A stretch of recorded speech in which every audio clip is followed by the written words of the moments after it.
All right. So, we are live. How is everybody doing today? It is Saturday. You know what that means. For me, it means we're checking out the series that we've been and no speaking. I cannot talk because I'm an idiot. It's the All Guardsmen party. All right. So, who's all here already? We got Thomas, Clink, Michael Hawkins, the Eternal is here. 40K Conquest, I can only assume that that's Ronnie. I checked out what Ronnie did. I'm going to be uploading that video later today, I think. Firecrack is here. The Deathcore Trooper is here. Marco is here. Tyler Holtz is here. Tyler Holtz says, so the ward drive that malfunction was made by some loser named Cole. So while it's being refurbished, I had one installed that was made by some guy named Bile. Apparently he's reliable. Right. Marco says I should check out Og the Ogden. Old man contains stomps. Nom Quan is here. The Slacker's here. Thomas, Odette Faye is back. Welcome back, bud. And Kanzi says, wah! Sotho, what's going on, bud? Mechanicus? You know, I keep on wanting to play that, and I never am going to get a chance to. Marco asks, does anybody else here think Doc is incorruptible? F if you think corruptible, X if you think not. Richard, what's going on, bud? Daniel, how's it going? Shades of Dust, bring out the pug. She is right now very, very unhappy. She is a very, very swollen pug right now. She works, if I do not, so here's the deal, guys. We're expecting the pugs to be born at some point late this week. We don't know the exact day. If she hasn't given birth by Monday, we're going to be taking her to the vet to make sure nothing's wrong. If the stream for next Saturday or Sunday gets delayed for any reason, that's going to be why. Because we have... we're going to have pug puppies coming in, and you guys are going to see them. And what I have the bark box for August that has already been delivered. Sometimes they deliver like late in the month. Sometimes they deliver really early. This week they delivered my bark box really, really early. And if you guys don't know, every month I get a bark box, and it's the first thing that the hospitaler wanted to do when we opened up the Patreon. And so every month we get a bark box, and it's actually sitting on the kitchen counter. And I am actually waiting for the pug puppies to be born, because when they are born, we're going to show them off. And that is going... I normally release BarkBox to Patreon, but this month, if, time allowing, I'll be doing it on YouTube itself just to show off the puppies. Master of Context is here. He said I ended it before everything kicks off. And guys, you gotta help me, okay? You've got to help me here, okay? The hospitaler refuses to allow me to name our pug business War Pugger 40K. I have been saying for a while that we need to do this. She won't let me name the pugs ever. I never get to name any of the pugs. It's sad. I want to name like Sanguinapug, Puggledorn, Conrad Purgs, Puggerado, Sanguinapug, Volpug. We got Volcana. I don't know. What's going on, Zigmarks?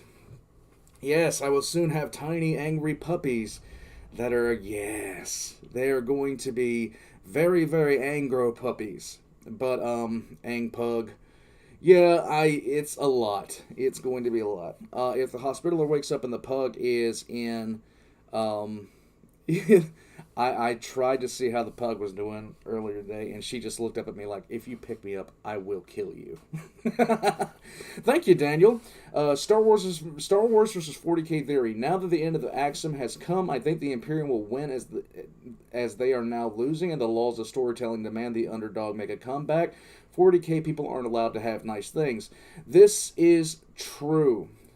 Slacker says, it is now my birthday. Pugmaldus is my vote. You know what, Slacker? Okay. So here's the deal, okay? Here's the deal. Because it's Slacker's birthday, we're going to name one of the pugs Pugmaldus, and I will not take no for an answer. I will do what I do with Volcana, because the Hospitaller named her Sassy, and that has not stuck. She responds to Volcana. Yes, she responds to Volcana better than anything else. It is one of those things, so I will name that one Pugmaldus. We will find the Black Templar pug amongst them. And maybe there'll be one with, like, a strange coat, and I'll just name it the chaplain of the group. Thank you, Slacker. Thank you, Daniel. Alright, so, X in the chat if you're ready for the Guardsmen party. Tyrranid Transportation Experts, parts 2 through 4. Now, there's a reason I did not go into the next part of this, because I did not want to split them. I didn't like leaving it off last time like that. It's just, Tyler Holt says, name one repuggish. Puggisman, yes. Yes, there's too many names that I want to name the pugs, but I'm not being allowed to because, yes, Puggus the Red. Puggus the Red is Jakatai Pug. Everybody's repressing the refurbished X buttons. Hive Mind, you're always hungry. Would you not? Go find the towel. Just go find the towel, bud. Nobody will mind. In fact, you'll probably get a couple of fans. Thomas says, my friend had a dog named Angel, but he called it Porky. He ended up only responding to that. Yes, Lehman Pug. Alright, guys. St. Pugustine to appease the Hospitaller? Yes. By the way, the Hospitaller is kind of excited because she's gonna get a voice role pretty soon. I have finished the 5-ish minute lore script for UR025. It is a lot. In any case, let's get going. Here we go. Pugrets? Alright. Click buttons. I'm doing so well. Getting approval for Sergeant Gravis's medical treatment was easy, and the prefect seemed confident in the local Medicaid's ability to fully treat the Tyrranid bioweapon that had infected him. Mm-hmm. Likewise, most of the stuff on Jim's part list was accepted without comment. The first hiccup was when we got to some of the really powerful psi-resistant materials. The prefect claimed they were in stock, but couldn't be released without authorization from the subsector capital, or the Just pull a Latara siren and take over the planet. Take what you want. use of an inquisitorial seal. He claimed that due to the incident, it would be a long and difficult process to get authorization. But he saw no other option if we wanted to be discreet. Sarge pondered this for all of 3 seconds, decided discretion was overrated anyway, pulled out his interrogator's rosette, and plugged it into a proffered data slate. Nice. The prefect seemed quite happy that everything was going to be above board for once, saying that after the code was verified by the Telepathica's database, there'd be no trouble getting the materials or anything else on the list. Sarge cheered up at this, and was considering asking to add the fuel bill to the list, when the prefect added, except for the astropathic messages. With that, the discussion finally turned to the incident. According to the prefect, roughly half a day ago, some sort of psychic attack had hit the station. Okay. Every astropath who had been working in the choir chambers had suffered a severe case of exploding head. And those who hadn't been on duty had suffered everything from nosebleeds to seizures to complete mental breakdowns. So in other words, Magnus the Red's cousin Jimmy popped up on this planet. Okay. It wasn't just limited to the astropaths of the Telepathica either. Several of the ships in system had lost their astropaths, and other varieties of sanctioned psyker had been affected too, Yay. albeit to a lesser degree. Yay. At a wave from the prefect, the telepathic scribe, who'd been doing his best to avoid the attention of the big scary Inquisition people, spoke up. He said that some of the more lucid astropaths had started piecing together details about the psychic attack. Okay. It had originated in the outer system and had probably come from a ship heading to or from the station. I don't know anybody that could have caused that The popular theory was that some terminally greedy rogue traitor was hauling a heretical artifact, or massively powerful psyker, or possibly even a bound demon into the Imperium to sell to a cult or something. And it had lashed out at the large concentration of psychers on station for some reason. That's definitely what it was, guys. That's definitely what it was. It was at this point that Sarge had began to feel really uneasy. Not because he suspected that there was a demon or heretical rogue traitor running around the system, but because he suspected there wasn't. With a rising sense of dread, our heroic leader asked the scribe if any of the surviving astropaths had been able to describe what the attack had felt like. When he heard the words, "a million barbed legs ripping across their minds," Sarge's composure cracked. Oh, good. He leaned back, covered his face with his hands, and quietly cursed to himself until the prefect asked what the problem was. In a fit of retardation, interrogator Greg Sargent answered him truthfully. Oh, fuck. The silence that filled the room when Sarge told the two stationers that it had been our cargo that had killed half the astropaths in the system was incredibly unpleasant. Yeah, I have a The feeling. weary apology that Jim added a few minutes later just made it worse. Thank you, Aquila. Aquila says, and Sarge finally put two and two together. Yeah, it's like, what do you do at that point? Do you just shrug your shoulders and say, my bad? That's what I do. Thank you, Slacker. Slacker says, could be all of them at once. Who knows what is one on the occurrence border? The occurrence border is going to become a ship of the damned. It's not quite there yet. It's very, very close to being a ship of the damned. But right now, it's just a ship of the cursed. And it's only going to get worse. Hive mind, of course you'd be proud of that Xanthrope. Come on, man. What does a proud papa noise to the Tyrranid sound like? Thank you, Slacker. Eventually, the horrible silence was broken by the sound of the prefect's augmetics going ding and spitting out a long strip of paper. Oh, God. Sarge caught a glimpse of it and thought it looked like a sort of receipt or budget report. Oh, God. And the last number had a lot of digits. Oh, good Lord. The prefect reviewed the paper for a few seconds, then tucked it away, hauled himself upright, and said he'd return after the search had been called off. As the prefect left, he then handed the data slate to Sarge and plugged his rosette into the transfixed scribe. He told the flunky to go run the code, then go fetch the choirmaster. Hopefully, the knowledge that the whole thing was going to be an official inquisitorial incident, instead of a cloak and dagger charade, would keep the man calm. When the two stationers had left the suite, the old diplomacy adept pulled out a small device which emitted a sort of low buzzing sound, and rounded on Sarge and Jim.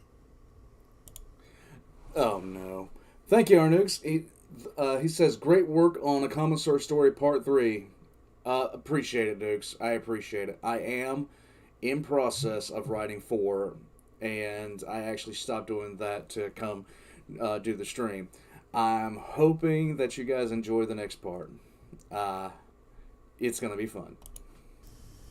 The lecture Sarge and Jim got was scathing, and brought back painful childhood memories involving unfinished homework assignments and failed tests. Lovely.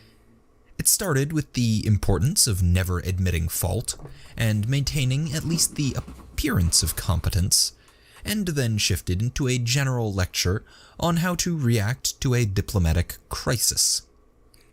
Sarge bore the lecture stoically, automatically standing at attention and adopting the blank expression employed by NCOs across the galaxy.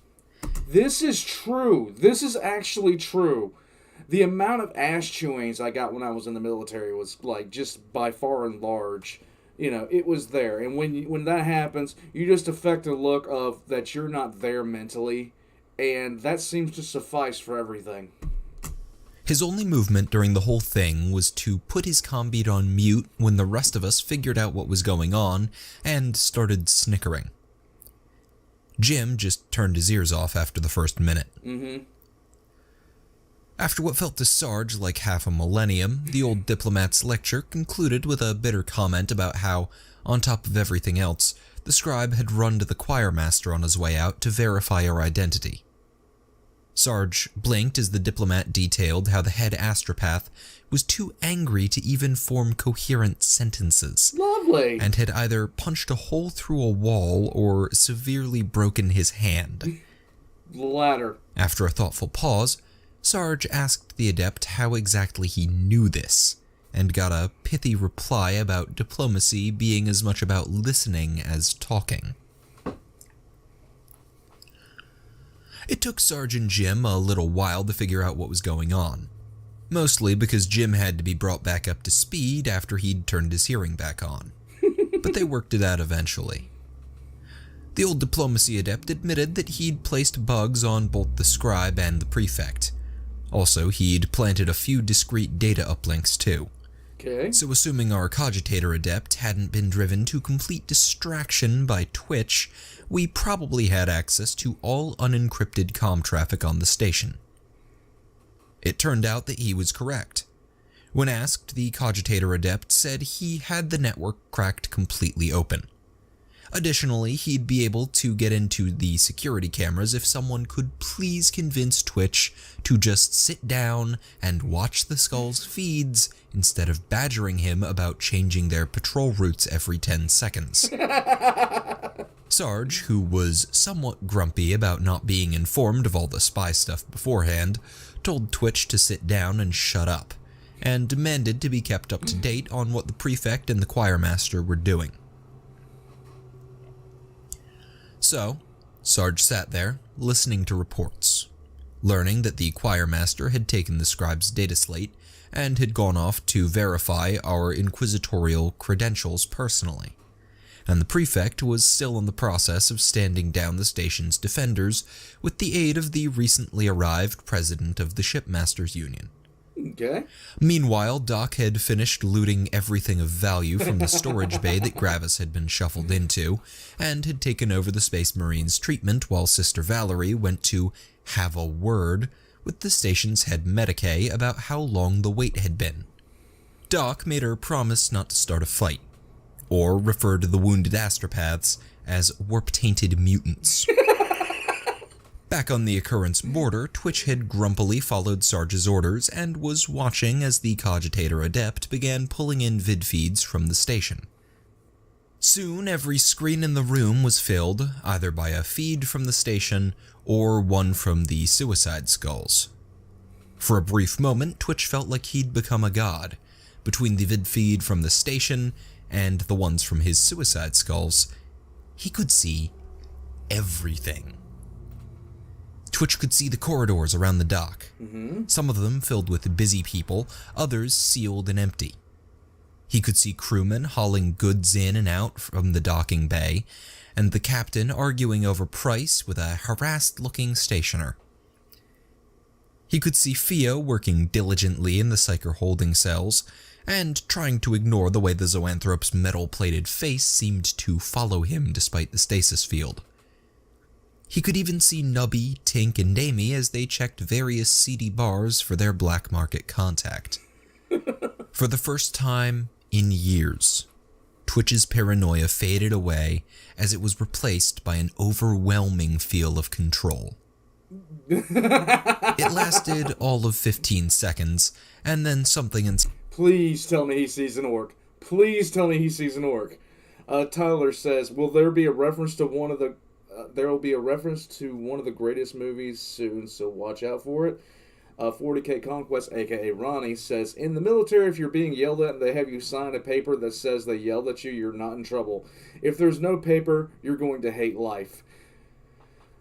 Accurate. Inside the jumble of warped and twisted... Thank you, Slacker. Slacker says, get Twitch away from the feeds. We don't need him developing megalomania. Oh, yes, we do. I need this. I need a demolitions expert with megalomania. Please, just give it to me. Thank you, Slacker. Twisted mental gears that made up Twitch's mind went ping. Yay. Twitch reeled as his mind automatically began cataloging every single suspicious object, which is to say every man, woman, child, animal, servitor, and overlarge barrel on the station. He wound up sprinting from room to room, leaving the confused but relieved cogitator adept to monitor everything in peace, while he went to go put as many explosives as possible in between himself and the horrible mass of potential threats that was the station's population. Yes. A few minutes later, the rest of us were informed by the cogitator adept that Twitch had begun booby-trapping every locked door, air vent, and maintenance hatch in the docking bay. Can you imagine the poor sons of bitches that actually get called upon to board the occurrence border? Can you imagine how horrific of a fate that would be to be sent to board this son of a bitch? We decided that all in all, it was better to just let him do it, and warn the stationers to only use the main entrance. While Twitch, Doc, and Sarge did their respective things, the rest of us finally reached the last stop on our tour of just about every shitty bar in the station. There you go. Thankfully, despite how long it had taken to figure out which venue was the place with the curly thing on its sign, you know, the one across from the food place that serves the stuff with the sauce, the search had gone relatively smoothly. What? Smoothly, in this case, meaning that no one asked to inspect our boxes, Nubby was never caught with his hand in someone's pocket, Tink kept his mouth shut the whole time and didn't trip any alarms while poking around with his drone, nobody saw fumbles when we let him out to use the bathroom, or found out that what happened to said bathroom had anything to do with us, and Amy only lightly pummeled the bouncer who'd referred to her as sister, and later admitted that the man probably hadn't meant it as a comment about her hair. Thank you, Aquila. Aquila says, Twitch to the orc standing in his minefield. But I've got good news, you see. There's no need to wonder where your god is, because he's right here, and he's fresh out of mercy. Thank you, Aquila. Twitch is the god of explosives and paranoia. I'm calling it. I know that Strider has made his own, custom world in D&D. If his god of paranoia and explosions isn't Twitch, I'm disappointed in that boy. Arnuk says, question, could Commissar Story be turned into a tabletop game like the All Guardsmen Party? Maybe have your Patreon supporters play it. Arnuk's, the Commissar Story is basically, the Commissar's backstory in and of itself. And there's going to be a lot of things that I have planned out as far as... I've already planned out the entire thing from beginning to end. And I had that done before I even started writing. I won't be able to do that, but I might... I've been thinking about maybe running a game. I don't know. It's something that is a consideration, because I really miss being able to do tabletop gaming. So it's something that I've considered doing, but I don't know if I'm going to be able to do at any point in the future. A lot of the plans that I've had to do things have fallen through just because of time constraints. But thank you, Arnukes, and thank you, Aquila. I really do appreciate it. We found the guy who Nubby knew at the back of the bar, sitting on an extra high stool. Amy, who was a markswoman after all, didn't even blink at the realization that our black market contact was a ratling. But Tink did a double take. As Nubby sidled up to the minuscule marketeer, Tink eyed the pair and asked, with his usual lack of tact, if there was some sort of height limit on being a thieving bastard. Thankfully, the half-dozen other ratlings in the bar were too focused on Nubby to notice the comment. Amy told Tink to stick with the pallet and try to keep his mouth shut, and watched as Nubby did his thing. Now, Nubby's heritage had been a matter of much speculation back in the Guard. Not in the sense of who his parents were, because even he admitted that figuring that out was a lost cause, but as to what horrible combination of human, abhuman, farm animal, and possibly Gretchen genetics had produced such a unique individual. Unique is stretching it. Determining what to put the trooper's species down as had been a trial for several Munitorum clerks, and eventually the issue had to be sorted out by the commissar. He decided that for lack of any better fit, and because the Genarian 99th was not officially a mixed species unit, Nubby was... Alright, Guardsmen, is the Death Corps trooper here? Don't know. Yes, yes, Ronnie, they've forgotten Urgling. Get in line.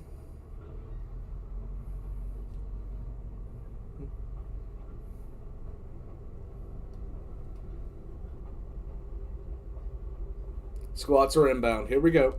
Was human. He'd even issued the disgusting little trooper an official card saying so, just to avoid the discussion coming up again. The point is that Nubby, much to the relief of the entire race, was not a ratling.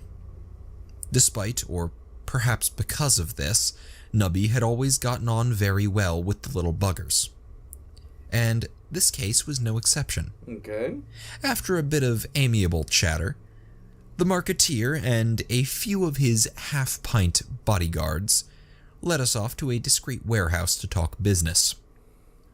At the door, all of us, except for Nubby, who they were understandably reluctant to frisk, were subjected to a very thorough security check. Our anti-scan cloaks, knives, laser pistols, holdout weapons, and the homemade shock stick, which Tink insisted on calling his power wrench, were temporarily put aside. And we were each asked to supply a little bit of blood. Oh, yay. They put the blood into some sort of scanner, which they claimed was checking to see if we were psychers, gene stealers, polymorphine users, or anything else which might compromise the deal. Okay. We passed, of course, and were allowed to keep our combeats, electronics, and even our weapons, since Nubby was a known factor. Also because the warehouse was monitored by a dozen remote-controlled laser turrets. Once inside the black market warehouse, which looked exactly like a normal one except for a large number of armed men in the front office, and the fact that every single crate was labeled excessively mundane things, we got down to business. There you go.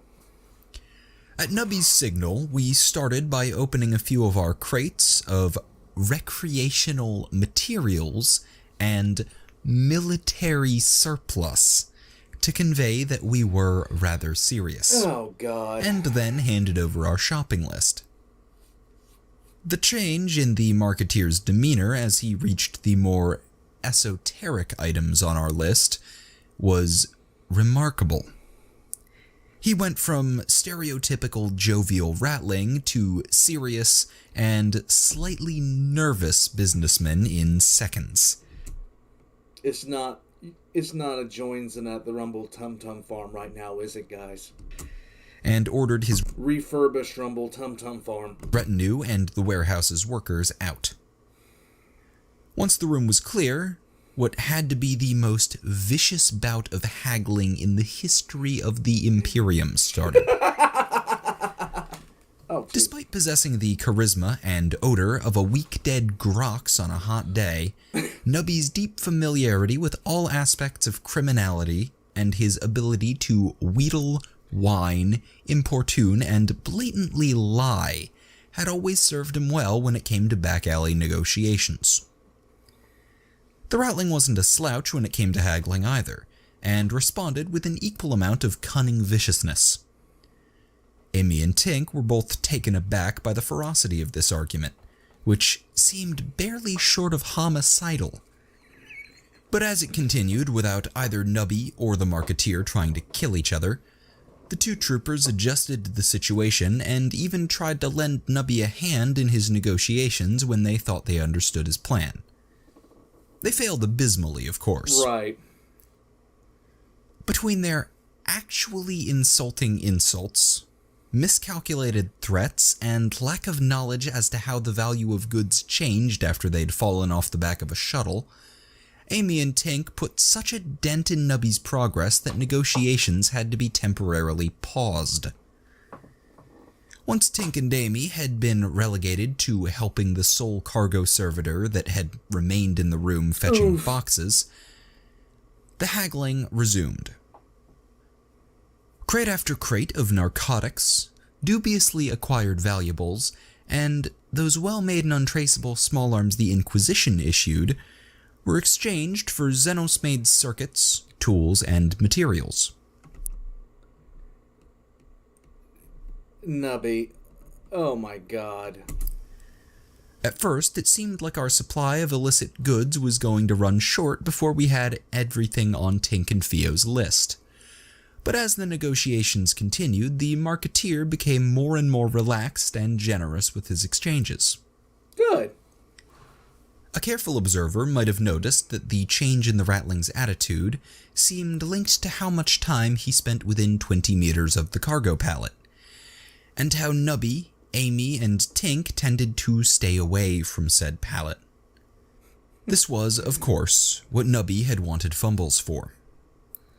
They pulled this sort of con quite a few times, though usually not while Fumbles was encased in a shipping crate and hopped up on a downright unhealthy amount of stimulants. The Psyker wasn't directly messing with the Marketer's mind.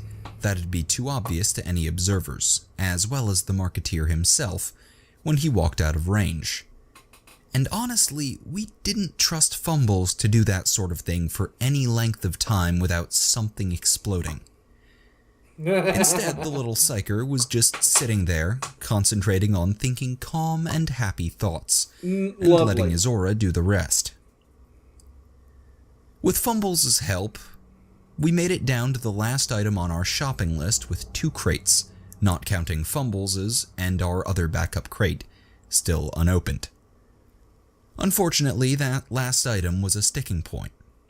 Not even under the effects of the feel-good aura, and with a big box of only slightly warp-tainted servitor control units up for offer, the Ratling refused to even admit he knew what a Wraithbone was, much less part with a big old chunk of it. Nubby-eyed Tink, who implied via gesture that we really needed a piece of Wraithbone, despite the fact that he actually had no idea what Fio wanted it for.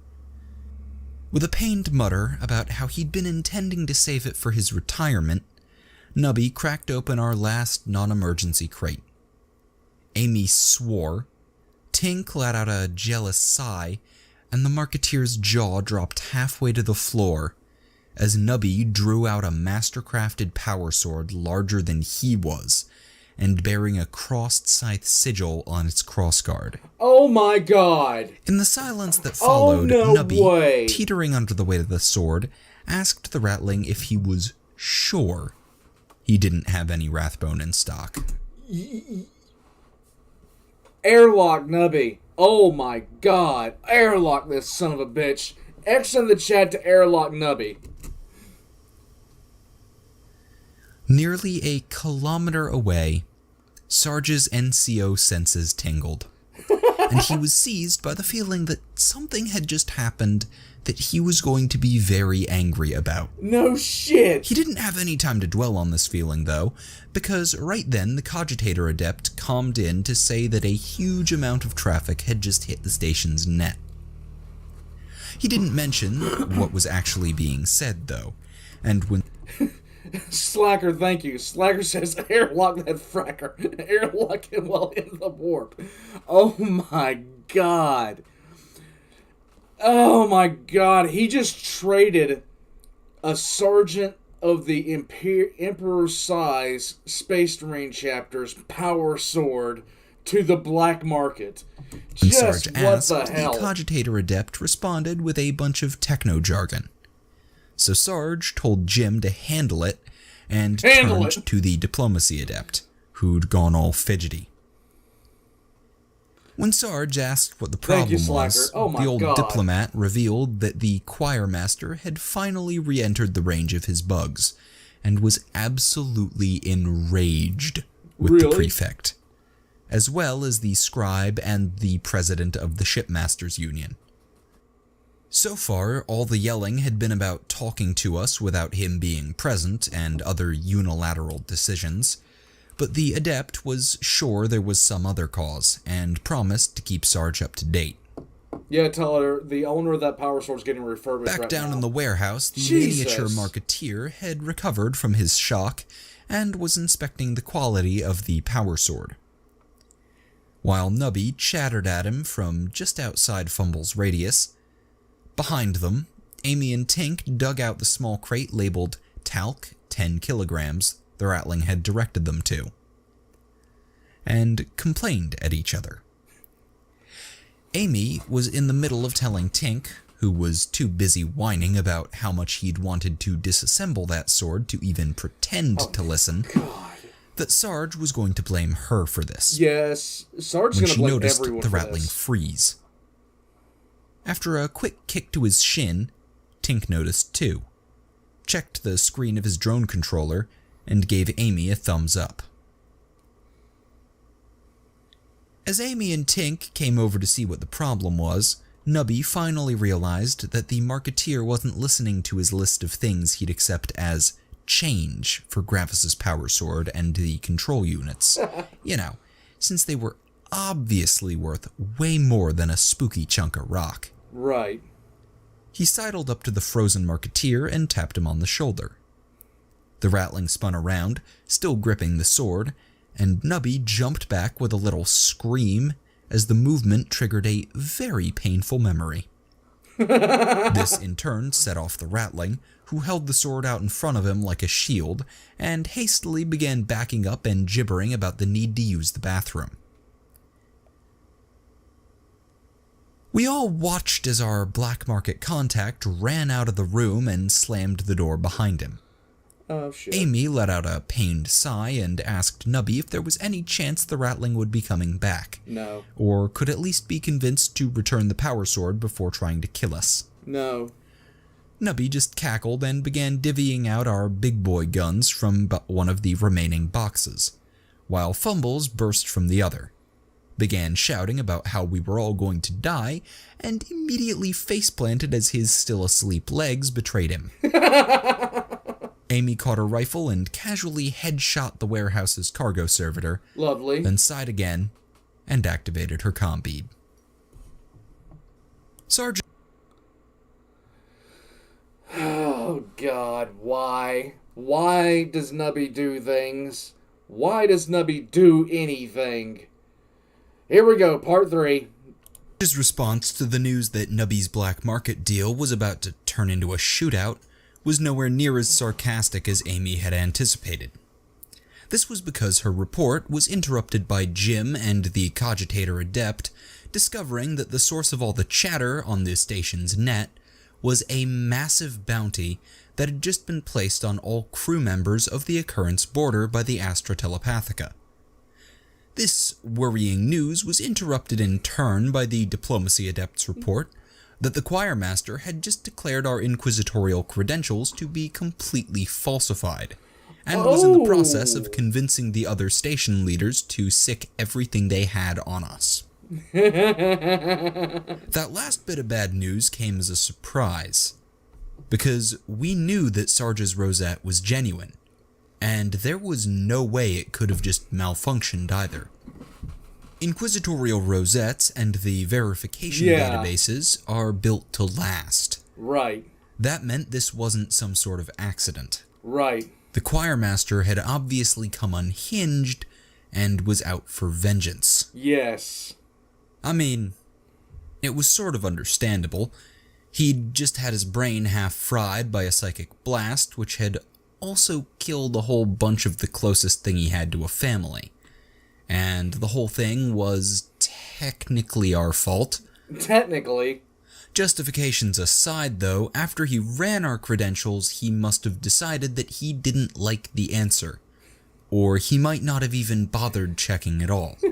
And now he was lying to the other station leaders about how we were all vile heretics impersonating Inquisition agents. They believed him, too. By the time we'd figured out, via the bugs, what was happening, he had the prefect and the president completely convinced. There was obviously no chance of talking the stationers around. All Sarge and the diplomat could do was sit there and listen as they argued about the best way to round all of us up and bring us to justice. The situation was foobar, to say the least, and all this news hit Sarge at once. Now, this is where some men might have gone into shock, or exploded in irrational anger, or sunk into despair. But not Sarge. Uh-huh. He allowed himself half-second. We all knew this was coming. We all knew it was going to be bad, because they were actually in a good mood at the end of episode 1.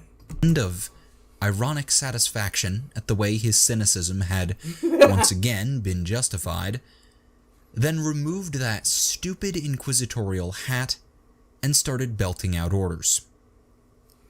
Admittedly, those orders were to just do what we would have done anyway. Handle it. But as someone or other had said, never give an order that won't be obeyed. So, as a reminder, we were split up into 4 groups. Mm-hmm. Well, 5 if you count the captain, but when Sarge calmed him to report the situation and coordinate things, the ex-Navy officer just told Sarge to do something anatomically improbable and said he'd meet us back on the ship. Judging by the amount of gunfire and screaming in the background, he had things under control. Mm-hmm. Anyway, Doc was stuck in the station's security-filled med bay in the mid-north part of the station. Amy and company were in a warehouse on the lower levels of the eastern side of the station. Twitch and the Occurrence border were at the westmost docking bay, and Sarge was almost at the top of the central spire. Our options were limited. At best. We were split up, ass-deep in increasingly hostile territory, and, in Sergeant Doc's cases, practically unarmed. We did have a ship full of armsmen, plus a few nearly functional lance batteries, but the stationers knew that and were already deploying men in that direction.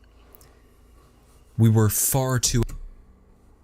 This is when Twitch's paranoia comes to full fruition. It's going to be biblical, guys. It's going to be biblical. Mr. Reich? Oh my god, bud. Yeah, a lithium battery is terrifying.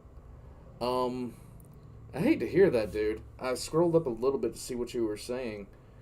Oh my god. Oh man, I hope everything gets better, but I really do. Name one of the pug rad curs considered outnumbered, outgunned, and, though it pains me to admit it, ethical to start an all-out war. Plus, it's a bad idea to blow holes in a space station while you're still on it. True. They'd have to sit back and hold down the fort while we did our best impression of a bunch of catechins on their way back to base after a night on the town. It was time to fall back on that old guard classic. Yep, let's go. Regroup, retreat, repeat. The plan, if you could call it that, called for Doc, who was exposed, surrounded, had no idea where Sister Valerie was, and still had his hands quite full with Gravis, to sit tight and hope that no one remembered which closet he'd been shuffled into. Amy, Tink, Nubby, and Fumbles would load up all the loot they could carry, as if they needed telling, make their way to the med bay to collect Doc, and then the whole group would head for the ship. While they traversed the station, Twitch, along with the suicide skulls and any armsmen he could find, would keep the locals out of the docking bay and the occurrence border. As an afterthought, Sarge asked Twitch to try to keep things as non-lethal as possible, on the off chance that we'd have an opportunity to try and smooth things out. It's not It'd be happen. nice not to have a 4-digit body count to deal with. He may have given Amy a similar order, but some freak comm interference, which sounded a lot like Nubby and Fumbles blowing on their comm beads, scrambled the message. Everyone liked the plan except Doc, but it did have one problem. Okay. It didn't cover how Sarge would get out of the Astra Telepathica headquarters. This is typically We pointed this out, and we were told to shut up, do our jobs, and let Sarge take care of himself. The rest of us interpreted this as a clear sign that Sarge had no idea what he was going to do. But since we didn't have any suggestions more useful than sarcastic comments about handle it, we left him to it. Once the rest of us started moving, Sarge muted his comm bead, swore a lot, then took stock of the situation. He was in a small office and bathroom suite with only one exit, which led to a large conference room. Said room was probably occupied by a few of the choirmaster's bodyguards, who would be watching to make sure he didn't go anywhere while the station leaders plotted their attack. His assets consisted of 1 laser pistol, standard Inquisition issue, 4 laser pistol power packs, charged, 1 combat knife, notched, 1 roll of duct tape, olive green, 1 comm bead, muted. He's going to be completely and totally fine. He has duct tape. He's going to be fine, guys. Thank you, Daniel. Daniel says, I don't think that Twitch is an orc. If he was, he wouldn't have had so much explosives. He would have a bucket of yellow paint. Accurate. Very accurate. Thank you, Daniel. 1 inquisitorial costume with hat, stupid. Yes. 1 300-year-old bug-planting diplomat, grumpy. 1 Jim, whimpering in a corner about how everything keeps happening to him. This was not, of course, anywhere near enough to take on the small army of armsmen, gun servitors, and very angry psychers inhabiting the Astra Telepathica, not to mention the station security forces outside. In fact, by Sarge's reckoning, it probably wasn't even enough to take the 6 to 8 bodyguards that the choirmaster had brought with him. But the diplomacy adept disagreed.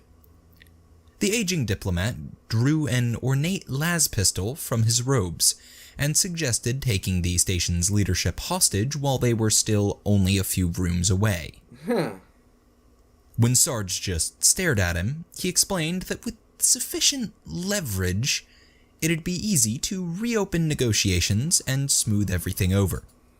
After a few more seconds of staring, Sarge decided that nothing the old diplomat did or said would surprise him anymore. Right. And made fight through a bunch of heavily armed men and start a volatile hostage situation Plan B.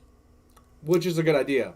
In a desperate attempt to come up with a Plan A, Sarge reactivated his comm bead and asked the Cogitator Adept to try and find the Spire's blueprints. Magos Domina Cal Alpha said there will be many interesting occurrences for any boarders of that ship. There will be. Twitch has seen to that. Yes. And then began checking if the suite's air vents were large enough to crawl through. Jim, who was huddled in a morose little ball, told Sarge not to bother. It would be incredibly stupid to make air vents large enough to fit a person. Sarge tried to defend his idea by pointing out that the occurrence border was littered with such vents. But Jim patiently explained that this was only because the occurrence border was an incredibly stupid ship. Yes, it is. Sarge relented, but in the silence that followed, the cogitator adept pointed out that there were a few maintenance shafts on the Telepathica's blueprints that could be crawled through, if Sarge could open them, that is. Jim attempted to shoot this idea down as well, explaining that such shafts would be heavily monitored by the local mechanicus, who'd report our movements to the station government. Sarge had grown rather cross with Jim by this point, and angrily told the engineer to do something about that, or help him think up a better idea. Jim went quiet at that, then got a really thoughtful look, and went over and jacked himself into the suite's comm terminal.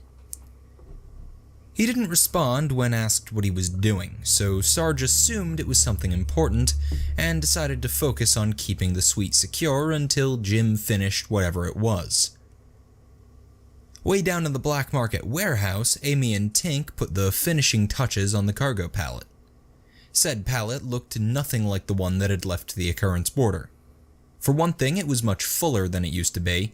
The stack of crates on it was nearly 3 meters tall. Lovely. And they were held in place by dozens of straps and tarps.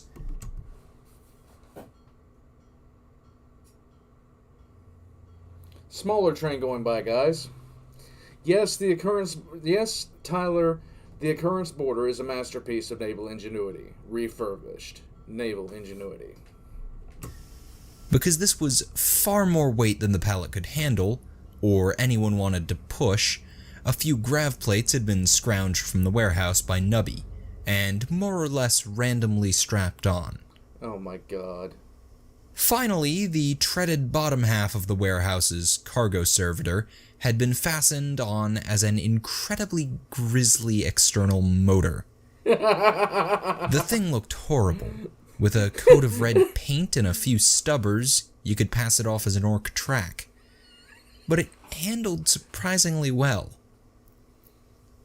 The only interruption during the whole loading and modification process had been about a minute after the Marketeer had fled, when the laser turrets in the ceiling had suddenly swiveled to track us, and then went still as the EMP grenade Spot 2.0 had placed on them went off.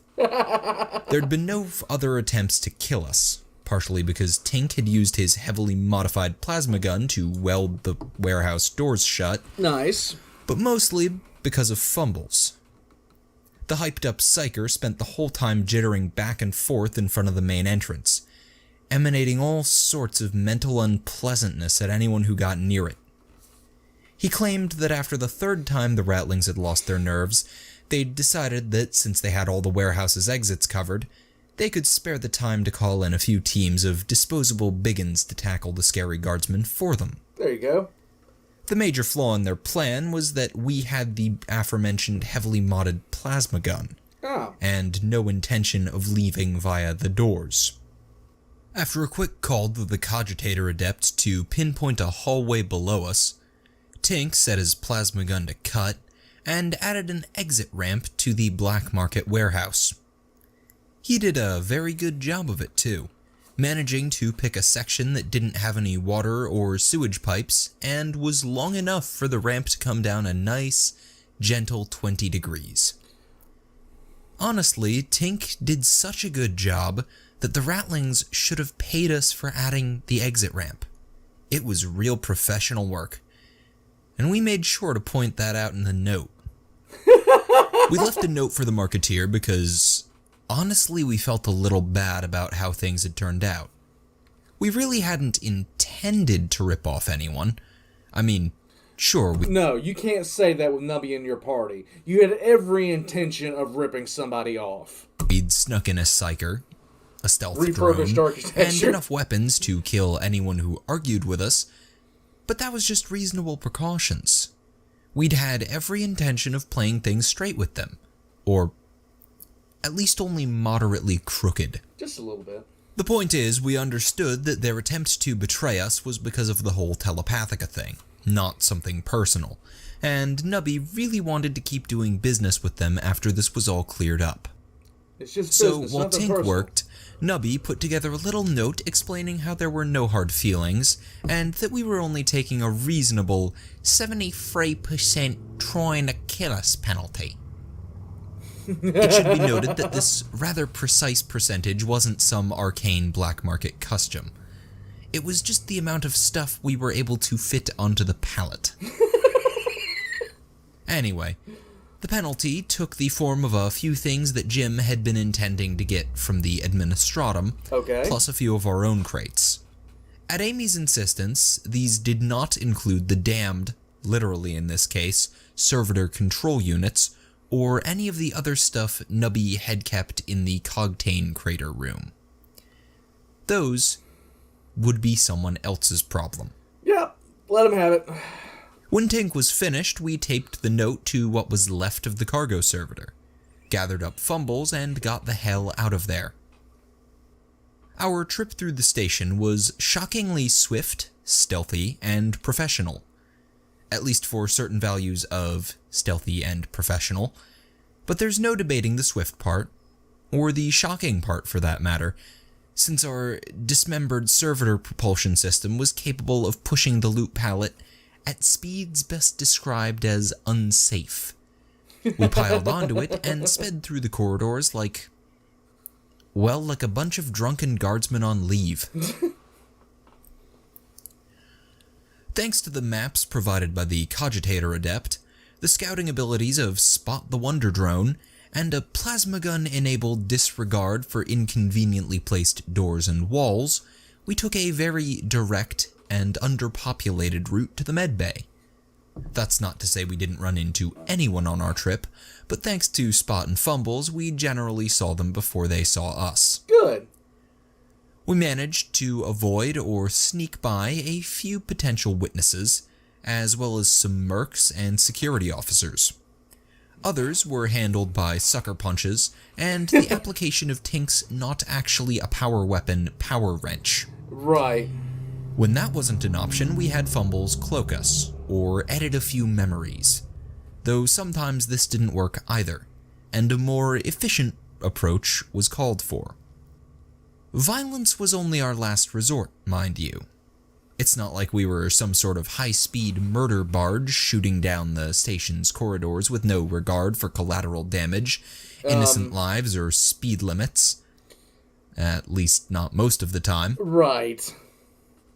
Anyway, if you disregard maimings, psychic trauma, property damage, and other little things like that, our expedition was practically bloodless.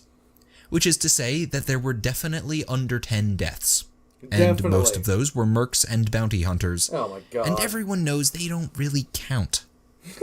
Oh, and the maintenance worker that got ran over by the loot pallet really should have known to look both ways before entering such a long and obstruction-free corridor. Really? And had probably been drunk anyway. Oh, damn, okay. Despite the incredible speed of the loot pallet, we reached the medbay considerably behind station security. This was hardly surprising, though. They'd had several teams guarding the place since it was currently home to half the station's surviving astropaths. Luckily, Doc was a big boy who could look after himself, and had kept the rest of us up to date on his situation while we traveled. Doc's initial situation had been about as bad as Sarge's. The stationers knew he was in the medbay. He had nothing but his sidearm, and there was no way he could get Gravis out without him being noticed. Some of us had suggested leaving the torsified space marine behind and hoping the stationers treated him, but Doc wouldn't have it. So Doc was stuck in a medbay filled with angry station security goons. Luckily, it was a big medbay with lots of hallways, rooms, and people running around doing stuff that was much more important than helping station security. Doc was fairly confident it would take a while for them to find him, especially since he'd plastered the storage room's door with biohazard and quarantine stickers. Lovely. Really, the only problem Doc had with this situation was that Sister Valerie still hadn't come back. He wasn't too worried, since anyone who attacked a sister hospitalier in the middle of a packed medical facility would suddenly find themselves in the middle of a lynch mob. It was still a bad situation, though. She really needed to be in the loop on the whole "the head of the local telepathica is nuts, so we're leaving" thing.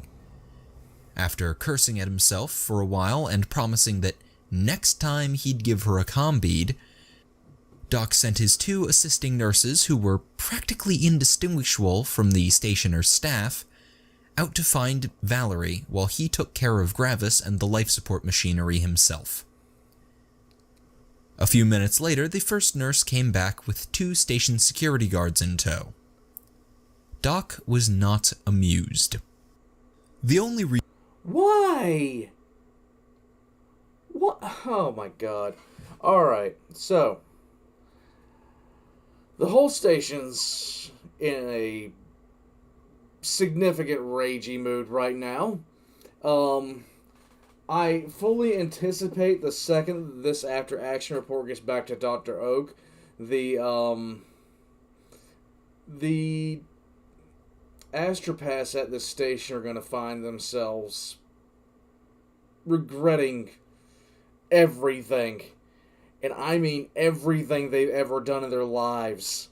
To the point where they're going to be praying from the time that they leave to the time the rest of the Inquisition pulls up. You don't do this. You don't. This is the death wish kind of situation. Magno says, high-speed murder barge with no regard for collateral damage, innocent lives and speed limits, Dark Eldar in a nutshell. Wait, that's normal Eldar. Dark Eldar have quite a lot of regard for innocent lives, preferably ending them as painfully as possible. Very true. Alright, so, we got part 4. Mr. Reich, Doc is blessed by the Emperor and cursed by Nergal at the same time. Yes, Marco, entire worlds have been erased for less than this. This is true. You are interfering in the God Emperor's Inquisition's work. Is there a Driffles? I don't know. Tyler says, time to refurbish that station and its occupants.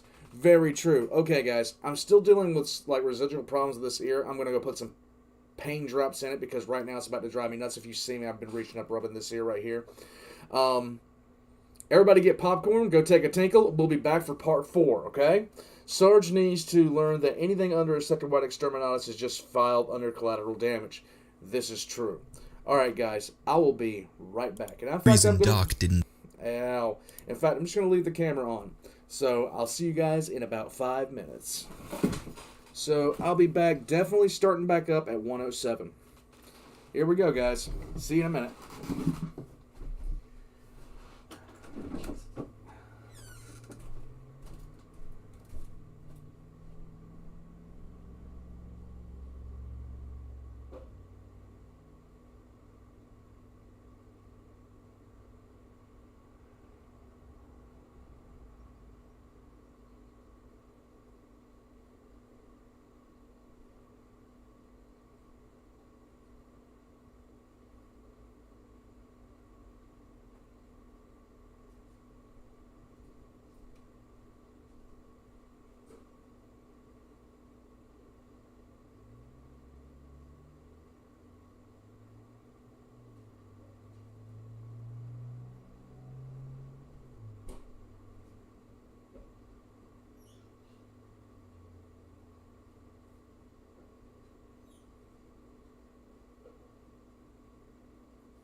Put stuff down.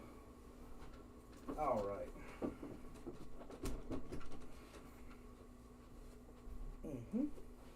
All right. Yeah, this is not that fun. It really is not. I don't know if you guys have ever dealt with something like this before. I actually had to go to the hospital over this because there was a good deal of my ear was badly infected, and on top of that, I have another problem with my ear that was not exactly fun, and it has the infection I've gotten under control is the way in general that my ear is just constantly in pain right now. It's going to be hopefully by the end of the week I won't be having any more problems with this. But right now I'm just letting this drain out and then good to go. I hope. Let's see. Time to refurbish that station. Yeah, I read that. Magnus, that is also orcs. Thomas says, sorry for bad spelling. Don't worry about it, bud. You should see my scripts. They're awful. Tyler says, I can call the bald guy to see if he can refurbish the ear for you. No, Mr. Reck, I do not use Q-tips because this ear has it has a very narrow ear canal. I have a very narrow ear canal on my right side, and it leads to problems. I have to, when I do any kind of hygiene for my ear, I have to actually use something called the irrigator. It's actually kind of painful. Yeah, they're for me, like, it's one of those things. It's just it gets to the point where it just gets absolutely painful. Sotha, I want to finish Warhams. It's a question of time. One of these days, probably soon, I'm going to have to sit down and do massive amount, like, because those are 3 hour things. I don't know if I'll split them or what I'll do. One of these days, I'm hoping to get back to it. Let's see. Just arrived what I miss. 3 episodes, 2 so far. This is the second one that we just finished. So we're gonna get into part 4. That means I'd have to do a whole Warhams playlist. Oh man, that's a lot. That's a lot. I'm already recovered from this, guys. It's kind of strange. I've actually been up for quite a while now. I've been up for a while, and for some strange reason, the longer you're up, when you have any kind of problems with your ear, you start having more pain the longer that you're awake, and already the eardrops are kind of going into work. And it's because of Lord Cortisol that you have more pain the longer that you're awake with an ear infection. I don't know. It is what it is. Who's ready for part 4? I'm ready for part 4. Benjamin Ritz says, well, after this caught up, well, we have this lovely live stream format to refurbish. This is true. In fact, I'm thinking about refurbishing the way I do live streams. I downloaded Streamlabs, and I'm hoping to start basically doing something where the chat's in the picture, some stuff like that. Just changing the way I do my live streams to where it's a little bit better, more set up for what I'm doing here. Because I started doing this I started actually live streaming the series more than a couple months ago now. But I think I should do a little bit more for that, make it a little bit just more. I just want to do more because, I mean, you guys deserve it. I mean, you guys are sitting here with me putting up with my garbage, and it's wonderful, It's fun. It's fun to hang out with you guys. Nurgle can not turn the commissar. No, that's not going to happen. No. In any case, here we go. Episode 4, let's get into it.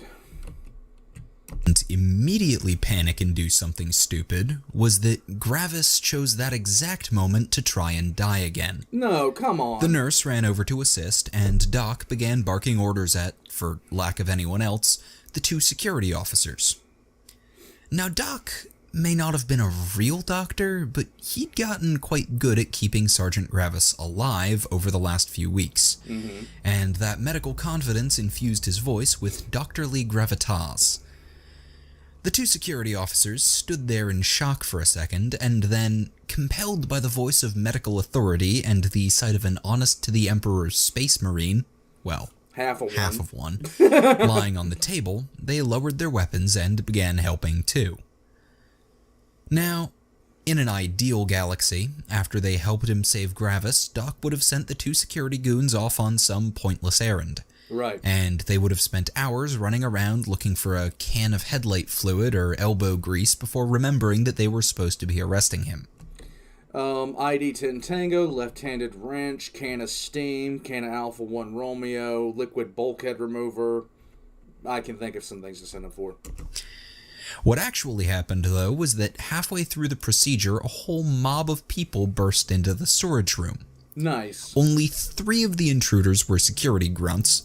The rest consisted of the other nurse, Sister Valerie, the station's head medicay, and a very angry-looking man who turned out to be the head of the medbay security detachment. Yay. The room was immediately filled with yelling as the security commander started chewing out his men for swabbing the traitorous heretic's brow instead of arresting him. And the 2 men tried to defend their actions. At the back of the group, one of the newly arrived goons began relaying a report to headquarters.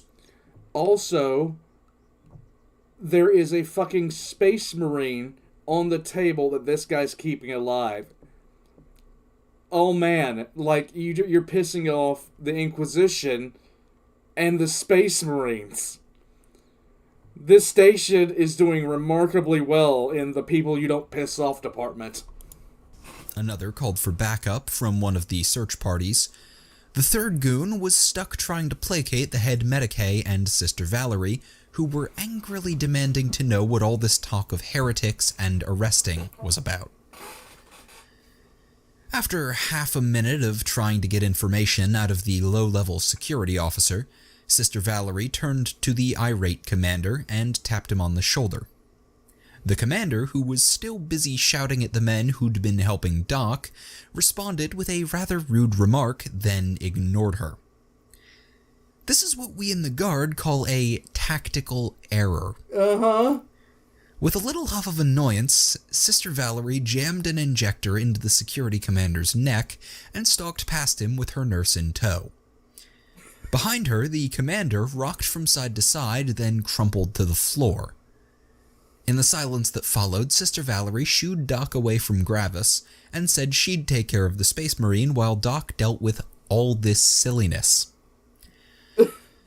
Doc turned around and found himself facing a very shocked head medicay, and 3 security officers who didn't have their weapons raised, but were obviously very angry. Uh-huh. He briefly evaluated his chances of talking his way out of the situation, decided they were rather low, and raised the turkey baster-sized metal syringe full of liquid he'd just drained from Sergeant Gravis's oolitic kidney in the least threatening way he could manage. Then, in a surprisingly swift motion, Doc jammed the syringe's plunger down and hosed all 3 security troopers with Tyrranid biotoxin. Oh! The results were not pretty. None of the security officers had their faceplates lowered, and Doc managed to nail 2 of them right in the mouth. Oh! They were the lucky ones. You know... Oh no. Josh Tompkins, thank you. This place is probably going to get exterminatus. Yes, I'd say that that's the least of their concerns right now. It only took Thank them you, a few Josh. seconds to die. Oh The my third God. officer got hit in the eyes and took nearly a minute. Oh my God. Sister Valerie looked up disapprovingly at the screaming and pointed out that what Doc had just done was both distracting and terribly unhygienic. Doc stammered an apology, both to the sister and to the 3 dead security officers, then turned to the 2 officers who'd been assisting him, and were now backed as far away from him and his syringe as possible. Yeah, I'd do the same thing. Like, no. Just no. Thank you, Josh. Doc just had a good time. Doc is not having a good time. This is not a good time. Hey, it's the adventurous crew. What's going on, guys? After a few seconds of thought on the ethical and tactical problems raised by the whole hostage thing, True. Doc told the 2 terrified station security officers to collect their unconscious commander, as well as the catatonic with fear head Medicaid, and get the hell out. Then, at Sister Valerie's insistence, he also shoved the 3 now melting corpses out into the hallway.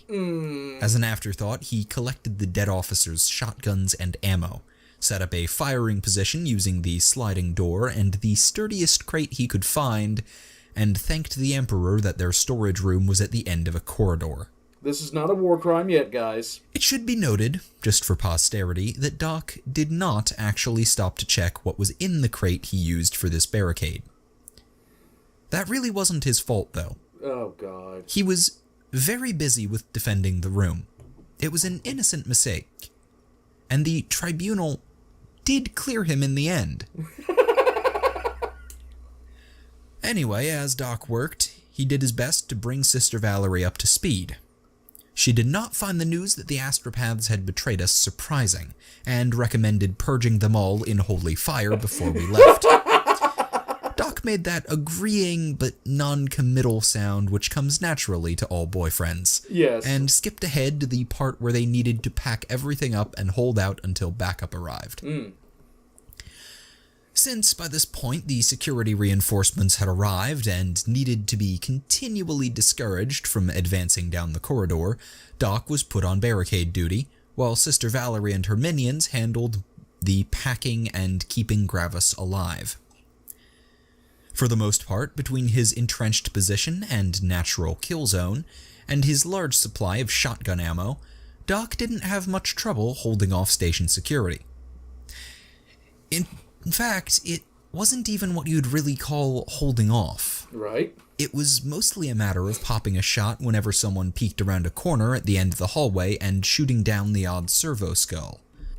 I'd like to remind everybody that station security is currently trying to forcefully enter a room that is containing half of a space marine that's still alive, and a sister of battle, and her nurses.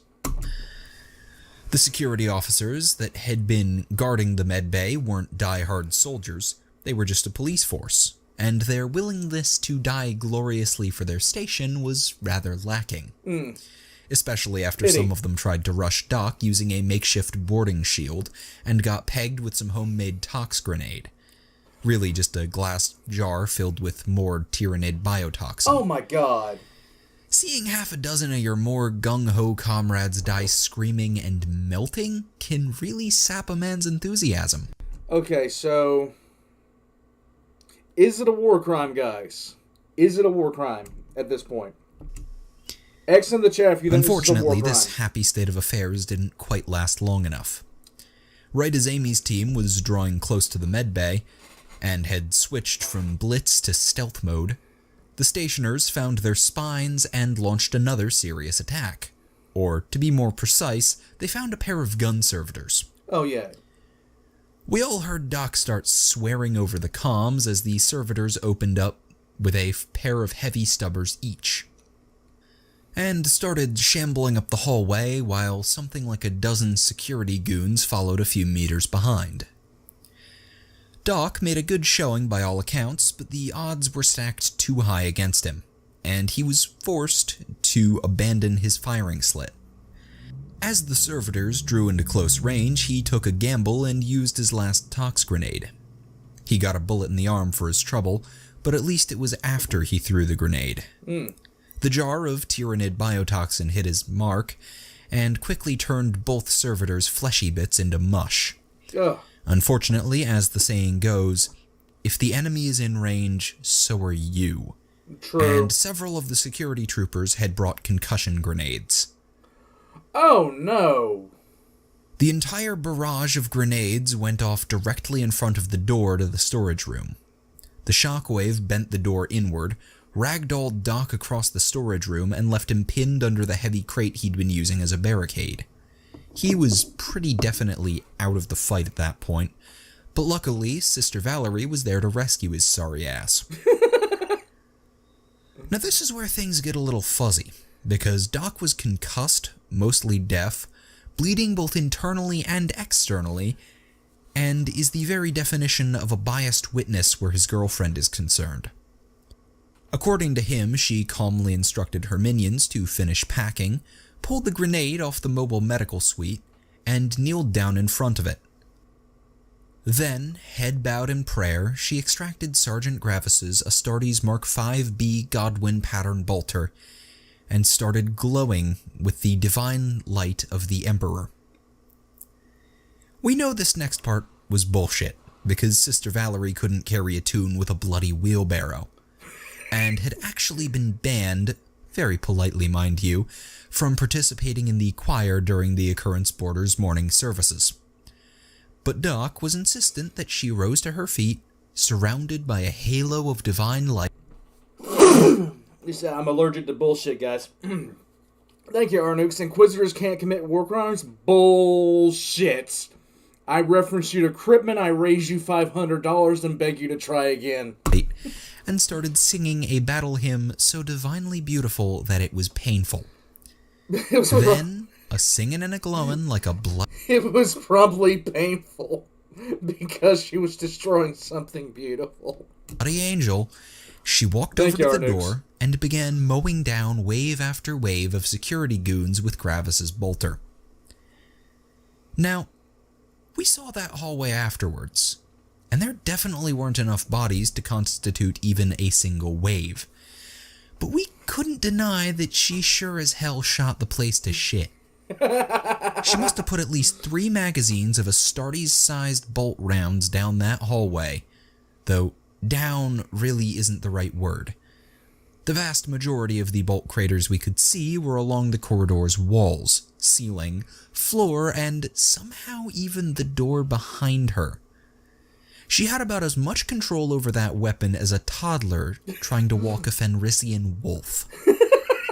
Lack of actual aiming ability aside, though, Sister Valerie's counterattack got the job done. The sight of a tall blonde bombshell incoherently screaming a sororitas battle hymn and firing what amounted to a fully automatic rocket launcher with all the accuracy and discipline of an enraged orc was more than the station security troopers could handle.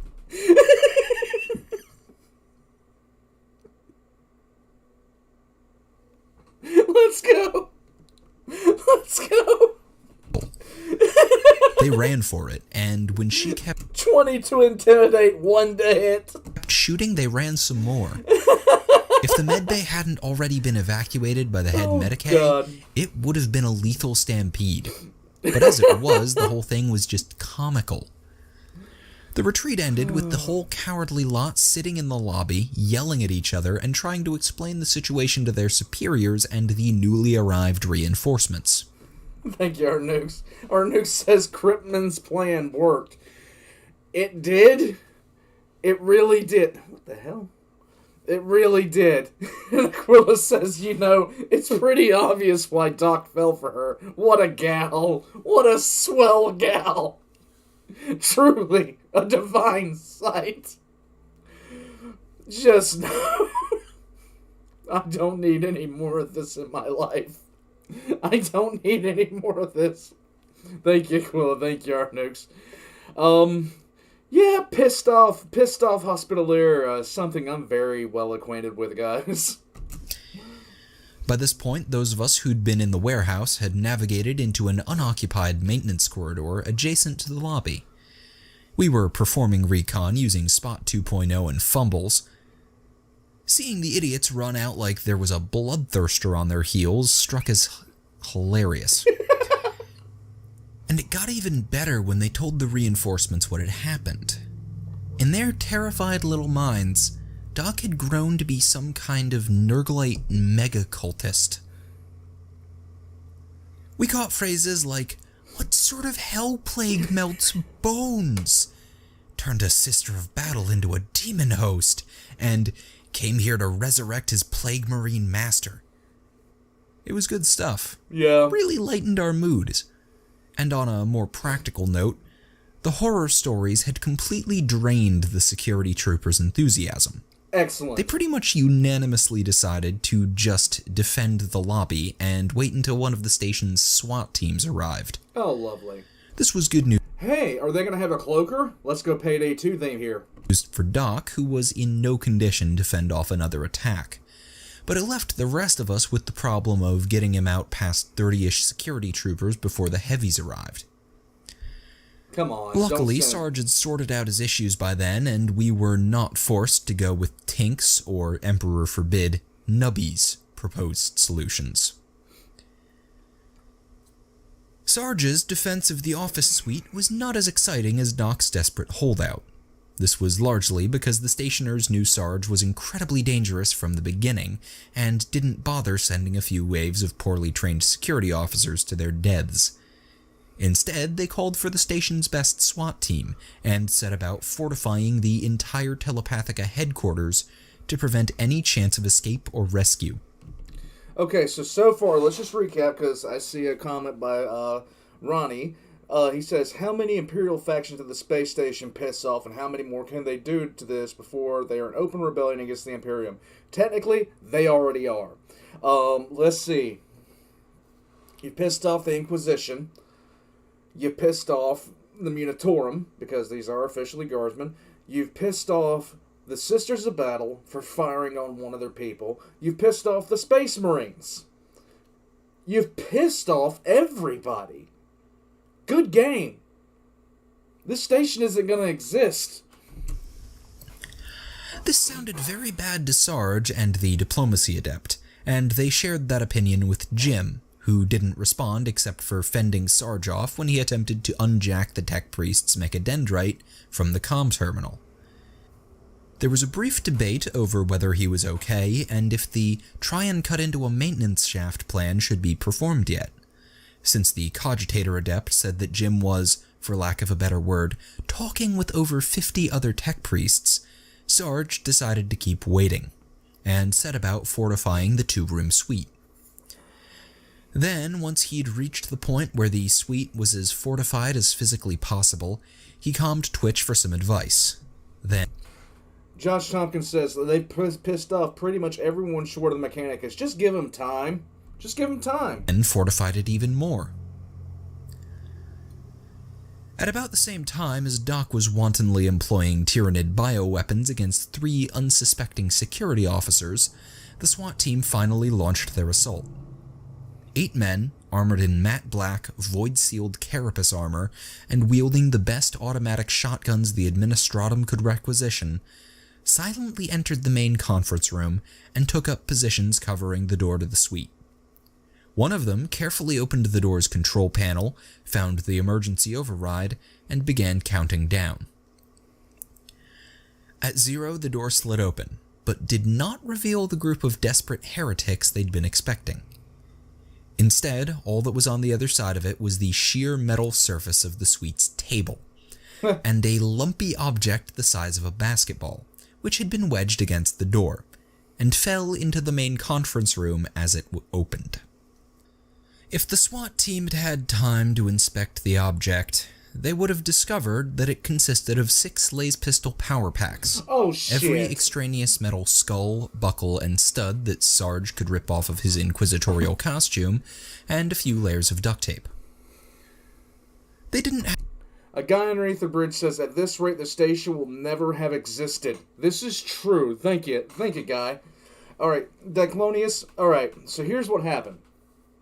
So, in a fit of stupidity, Sarge admitted that Sarge admitted something he shouldn't have admitted.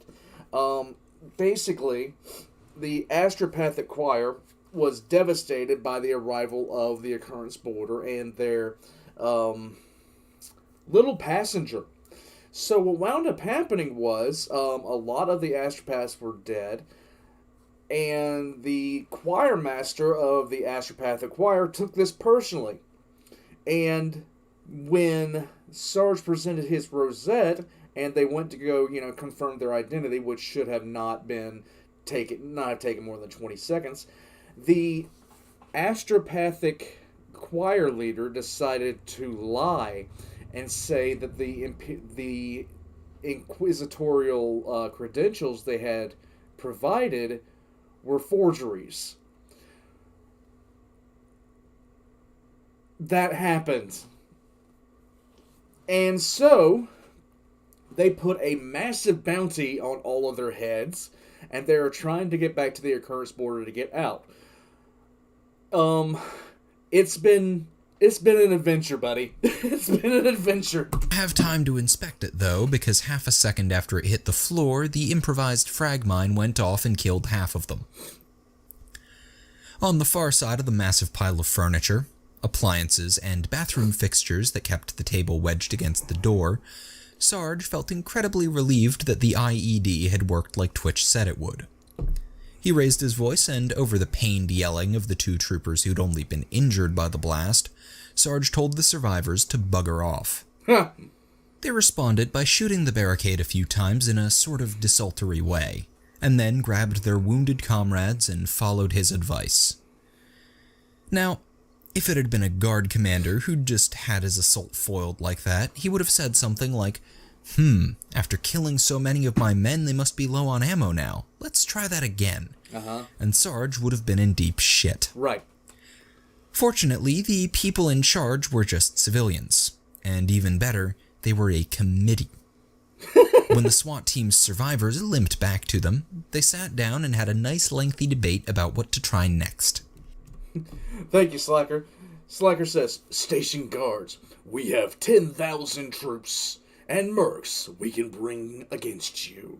Sarge, it isn't enough. Twitch, bring it on, you orc fraggers! Did I get it right? Thank you, Slacker.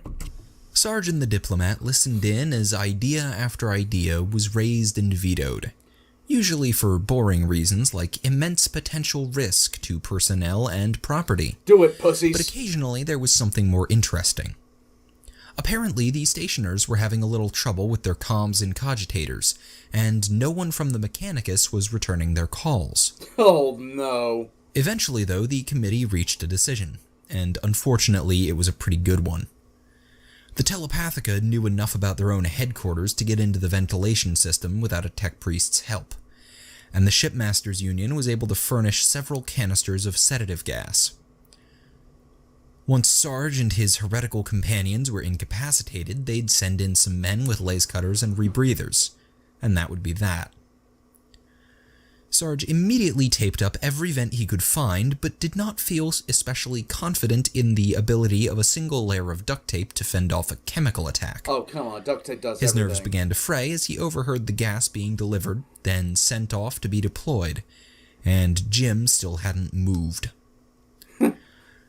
The only thing that kept him from forcing the tech priest to wake up and trying to cut through the wall with his last two power packs was the old diplomat's calm assurance that he'd lose consciousness long before Sarge would, and could be used as a sort of final warning.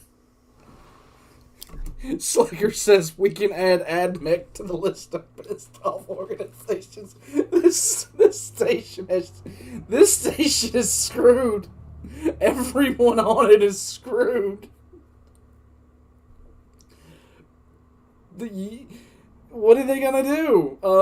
The second that this becomes, public knowledge of what they have done, look, Nocturne, when it had the Fleet of the Eighth overhead, was in a better bargaining position.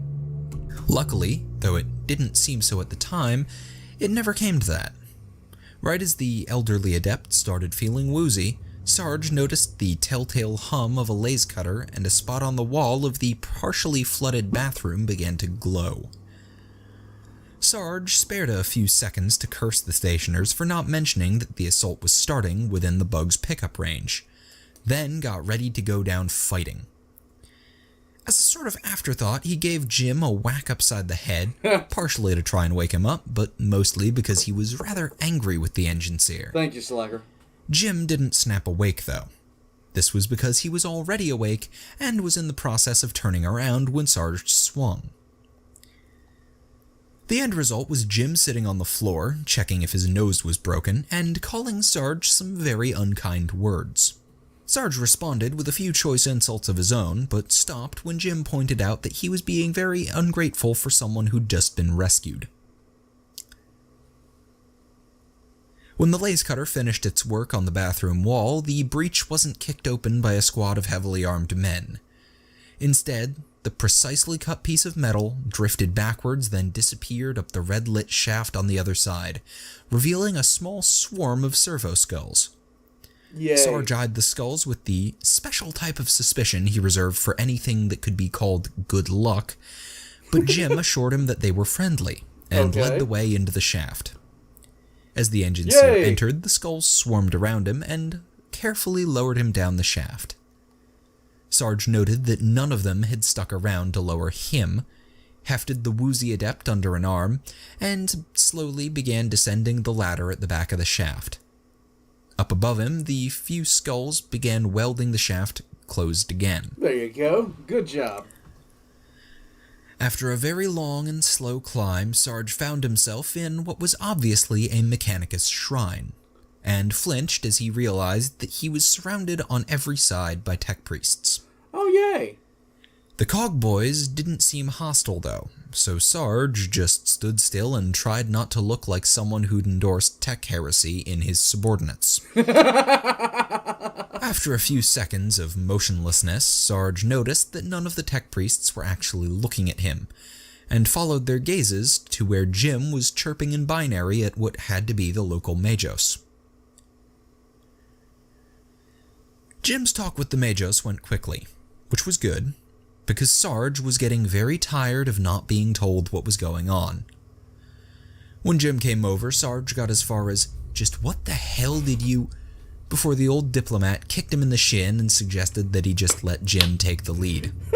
Using a haughty tone of voice that definitely didn't fit him, Jim began spouting a bunch of stuff about jurisdictions, reprioritizations, and other such weasel words. It was complete bullshit, but luckily Sarge was very fluent in bullshit. The gist of it was that Jim had told the Cog Boys that he and Hannah had been given a vitally important mission by the Ordos Juris, and name-dropped the two Magi that we'd so memorably encountered. This was, of course, a very creative interpretation of being told to go gain experience in the Inquisition and will recruit you into the Ordos Juris if you survive, and Sarge took a small amount of pride in how much a cynical, lying bastard Jim had become. The local tech priests couldn't directly assist with Jim's mission without knowing what it was, or being given some sort of authorization from higher up, but they could definitely give him return to his ship. Nice. Furthermore, if he made sure it didn't threaten the station, they could make sure that said ship would be able to leave the system without being attacked. This was great news, but Sarge couldn't help but notice that only Jim and Hannah's escape and safety were mentioned.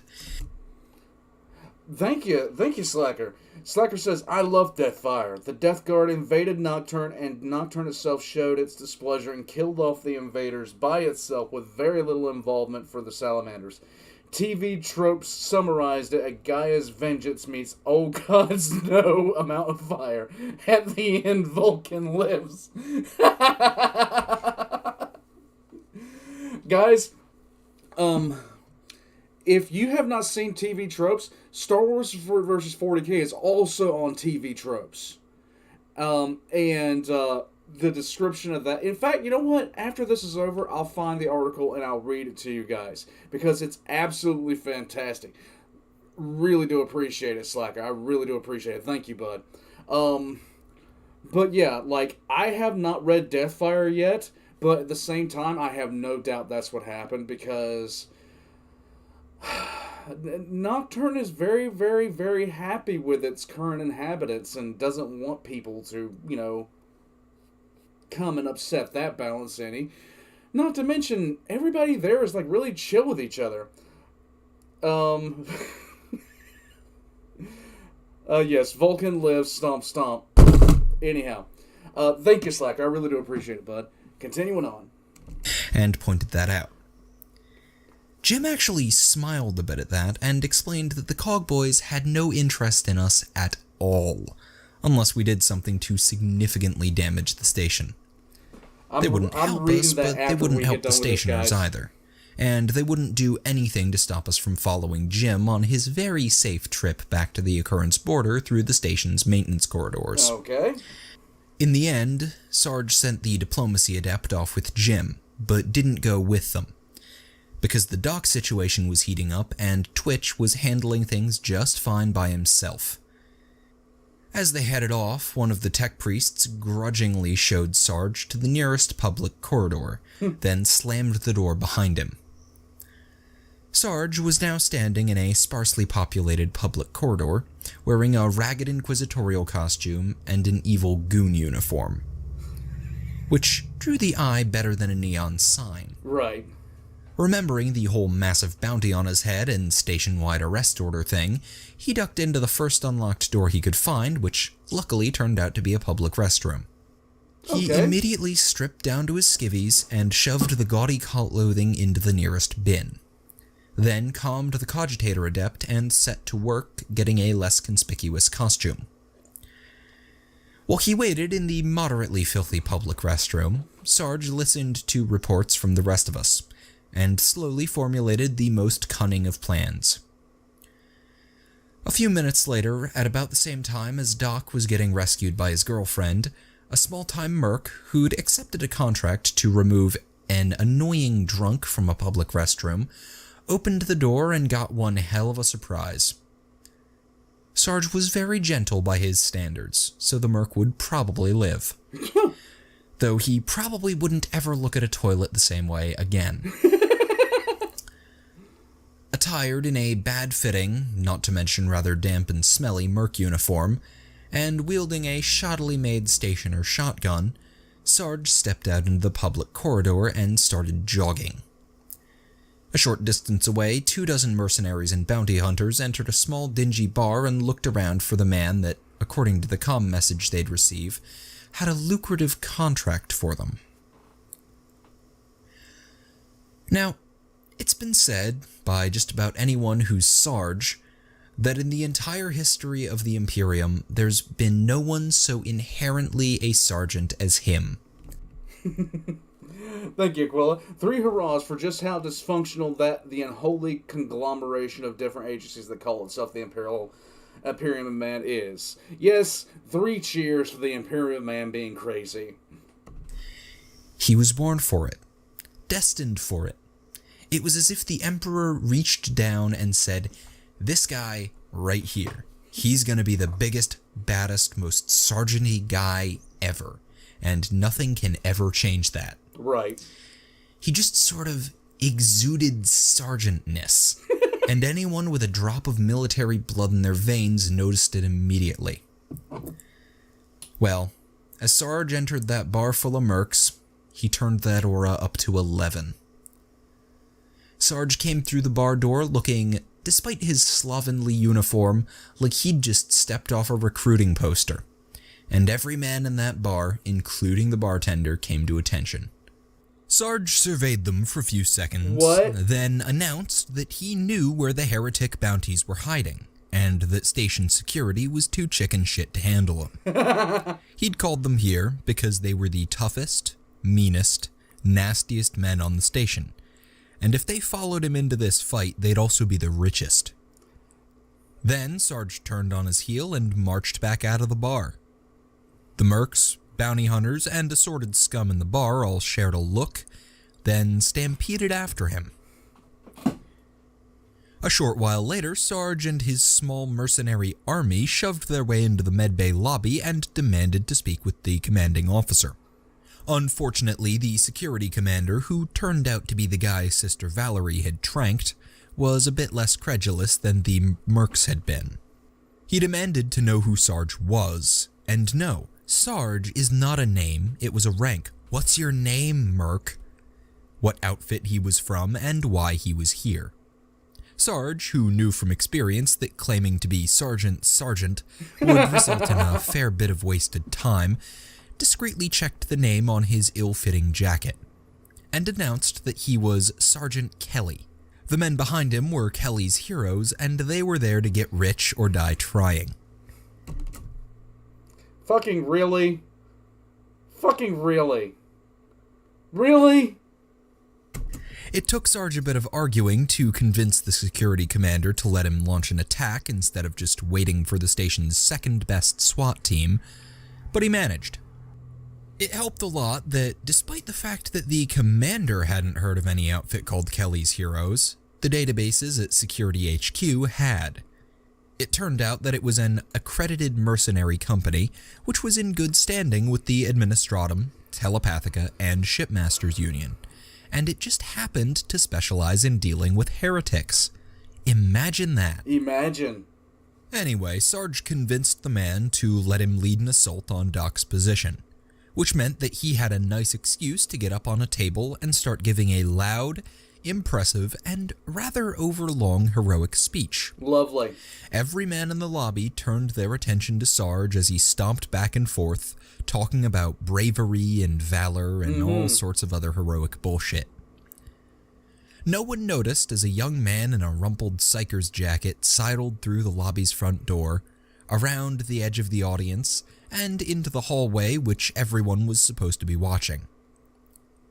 They also completely failed to notice Spot 2.0 zipping in and out of the room, but since Spot was invisible, this was far less of an achievement. Yes. As Sarge's speech began to run uncomfortably long and the audience started to fidget, he received confirmation that everything was ready. He banged the table with the flagpole that he'd gotten from somewhere or other, and launched into the final, get everyone pumped up part of the speech. Alright, here we are, let's go. Everybody's attention was neatly recaptured, which was good because while they might have missed the large blurry shape that entered from the hallway, it would have been hard not to notice when it turned into fumbles and the medical convoy and all the potted plants in the room withered. Thank you, Slacker. Sergeant Kelly is also a named character from Doom 3. Ronnie says, Sarge's lying is getting better now that he just seems to learn how to report collateral damage. Yeah, this is pretty much accurate. I didn't know that. But this is Hogan's Heroes, and I need time to process how stupid this is. Just don't know. Thank you, Slacker. Luckily, after that little stumble, the convoy faded again, and no one noticed as it moved to the far corner of the lobby, where the wall was glowing slightly. Yay! Sarge's speech ended with a final bellow of "Charge!" and every man in the room, both mercs and security officers, surged towards the hallway that led to the now empty storage room. Sarge didn't go with them, though. As soon as they turned, he covered his eyes and bolted for the lobby's door.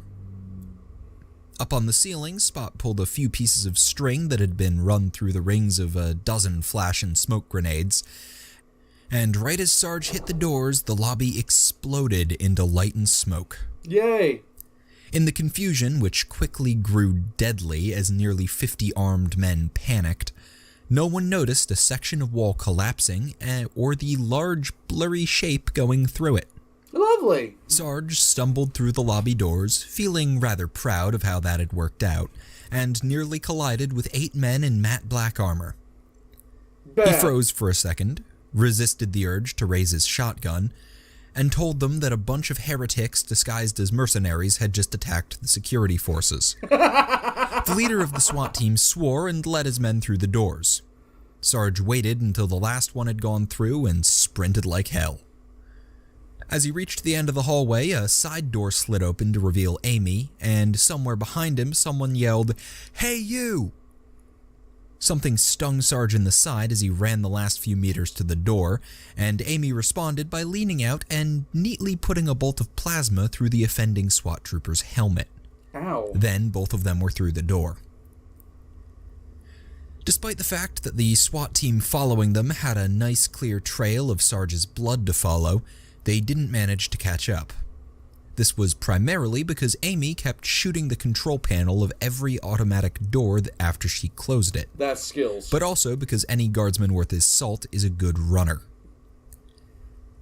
Before long, they reached the rest of us. Sarge was tossed onto the loot pallet next to Doc, and the whole convoy rode out.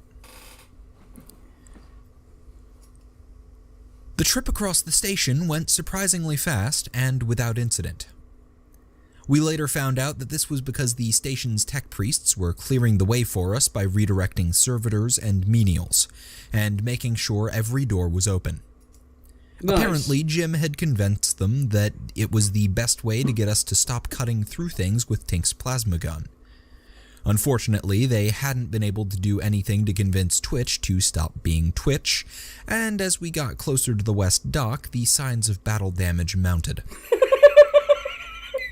Really though, anyone who knew anything about booby traps could tell that Twitch had been following Sarge's order to keep the body count low.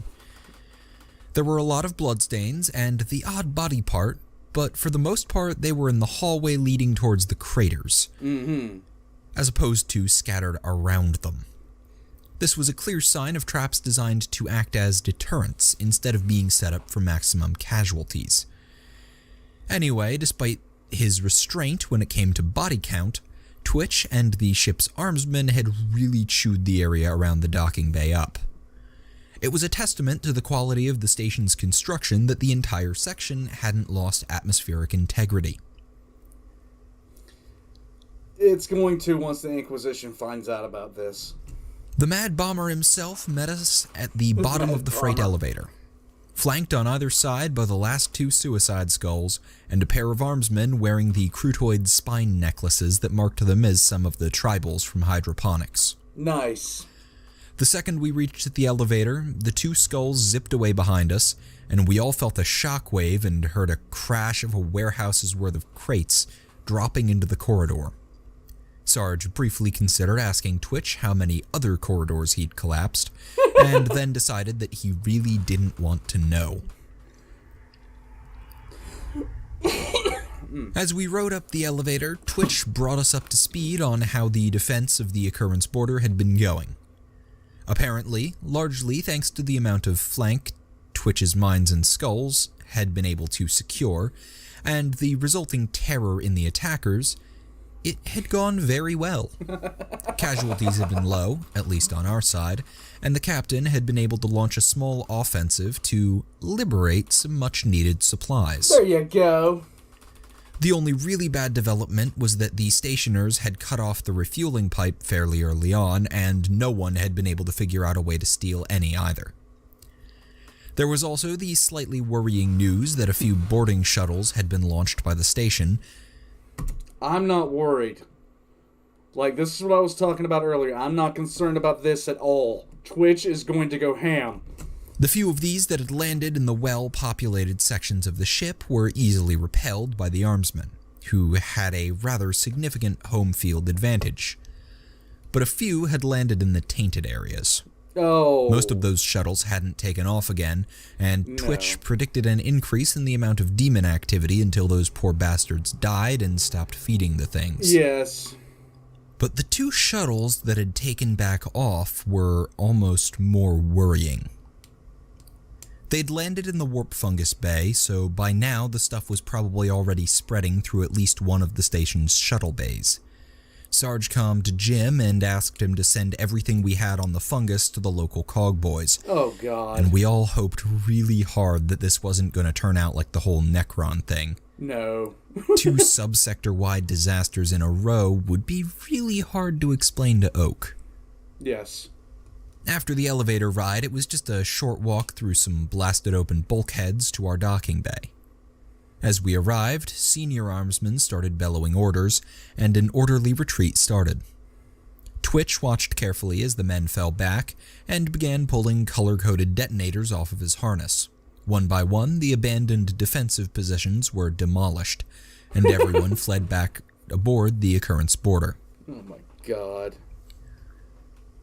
Once we'd boarded the ship, we split up again. Doc hobbled off with the medical convoy to get Gravis back into his old bed and either help out with the wounded or get himself treated. This station is screwed no matter what they do at this point. It's over. Loot pallet was taken down to the psyker holding pallet. cells, though Nubby fumbles and several boxes fell off along the way, leaving Amy to help Tink, Theo, and Jim with all the unpacking. Twitch wandered off with his 2 tribal bodyguards to see about securing the entrances to the tainted areas. Finally, Sarge, who wasn't quite wounded enough to be able to justify escape to the med bay, trudged up to the bridge to see how our escape was going. Along with its usual staff of interchangeable officers, the bridge was occupied by the old diplomat, Hannah, and the captain, Right. and the quartermaster. Sarge was struck by how calm the bridge was. He'd expected it to be as chaotic as it had been after first capturing the damn zoanthrope. But the most exciting thing happening was an argument between the captain and his quartermaster about the technical definition of piracy. Sarge noted that the captain was nearly covered in blood, which couldn't have been his given that he was still standing, and the quartermaster's augmetic arm had gone missing, and made a note to ask them how their escape from the station had gone. Probably piss poor. When Hannah noticed Sarge's arrival, she cut off her discussion with the diplomacy adept, marched over to him, and launched into an angry lecture about how he kept getting Jim into trouble. Sarge bore this with his usual stoicism, at least until the tech priestess yelled at him for doing his stupid servitor impression and kicked him in the shin. As Sarge hopped around and cursed at her, Hannah stalked off the bridge, and the diplomacy adept took her place. After he finished laughing at Sarge's expense, the old diplomat brought Sarge up to date. Okay. Hannah had explained the Mechanicus's neutrality to the captain, which is why the bridge wasn't in a panic. The Occurrence boarder was headed out of the system, but since the tech priests on the station, as well as every ship in the system, were preventing the use of any anti-ship weapons, there was no need to rush. Sarge thought this was a dangerously optimistic viewpoint, but didn't feel like arguing with the captain. And anyway, it meant that Tink and the rest would have more time to repair the psyker containment cells. Sarge was about to leave the bridge to see about having the buckshot removed from his side and changing into a uniform that fit and didn't smell of urine, when the communications officer called him over.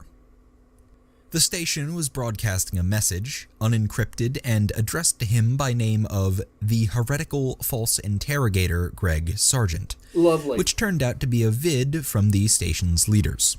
Or more precisely, it was a vid from the choirmaster. The other 2 leaders mostly sat in the background and looked scared, and you couldn't really call it a message either. It turned out to be nearly 20 straight minutes of wide-eyed ranting and death threats, which went from frightening to amusing to So, in other words, it's every communication I have with a towel. tedious, then briefly back to amusing when the enraged astropath managed to All right, break Arno, a blood you have a vessel wonderful in day, his bud. eye and had to be taken away to calm down. Unfortunately, the vid resumed after that, and the choirmaster shifted from pointless screaming to promises of vengeance. Among many other things, he vowed that every choir from Ultramar to Terra would hear of our crimes, which struck Sarge as a very petty and stupid form of vengeance.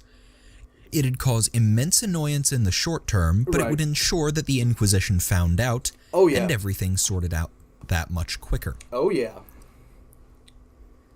Eventually, as the choirmaster ramped up to ranting again, Sarge got bored, told the communications officer to just send a copy to the adepts, and declined when asked if he wanted to send a reply. Then, with a wave at the captain and a promise to come up and help plan the route when the ship reached safe warp distance, Sarge left.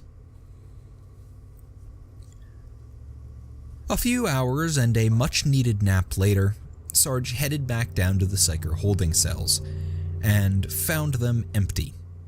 Just of people, though. The zoanthrope was exactly where he'd left it. Good. Thank the Emperor. Sarge flipped the bug off out of habit and checked the room down the hallway that Tink, Theo, and Jim had claimed as their break and nap room. Yay. He found the three nerds, accompanied by Hannah, sitting around a screen watching their usual vile Tau vids. Sarge eyed Hannah warily, but the cog girl did not seem inclined to violence at present, so he advanced into the room and prodded Tink. At first, the techie refused to answer questions, but after Sarge threatened to break the vid player, he became a bit more helpful. Tink confirmed that everything in the cells was working fine. They hadn't had the raw materials to just rebuild the cells like they'd wanted, but Nubby had gotten all the crucial repair parts. So they have refurbished this. Everything should hold Okay, you have a nice Odette. together fine for at least 2 weeks of warp travel, which was more than enough time to reach a less crazy Imperial outpost. A less crazy Imperial. Sarge recalled the cause of that craziness and asked what the odds were of another astropath-killing psychic explodey thing. He got a lot of technobabble, which he assumed meant we're not really sure why that happened, but it probably won't happen again. Okay. His curiosity sated, Sarge turned to leave the room, but paused as something on the vid caught his eye. It was a fat man, wearing what Sarge recognized, thanks to some unwanted training on the subject, as floral-printed Tau formal robes. Okay. As the animated figure gibbered in Tau speak, Sarge realized that he was looking at some bizarre caricature of ex-Inquisitor Lars Weebu, and with a dawning sense of horror, he realized what was going to come next. There was a blast of shrill music, followed by a few lines of text which Sarge hesitantly translated as Super Deserter Guevesa Action Heroes, and the scene changed to a group of 6 characters wearing Tau flak armor. Sarge's eyes scanned the horrible big-eyed characters for the telltales he knew would be there. There was a red cross on one, the bandoliers of explosives on another, and then there was a half-sized character with his Psyker robe-wearing sidekick. At the back of the group, he spotted a character with chevrons who looked far grumpier and grayer than seemed appropriate. And finally, there was, well, it had the oversized plasma gun, and the goggles, and the drone, so it had to be, but... Tink? Why is your character female? The techie froze, and slowly looked up at Sarge. Jim snickered. Well, you see... stammered Tink. Theo, seeing that Tink was having trouble, decided to help.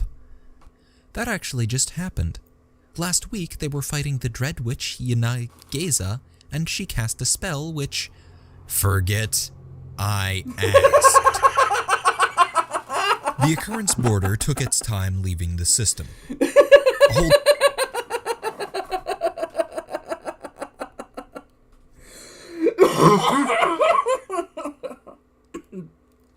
Oh my god, okay.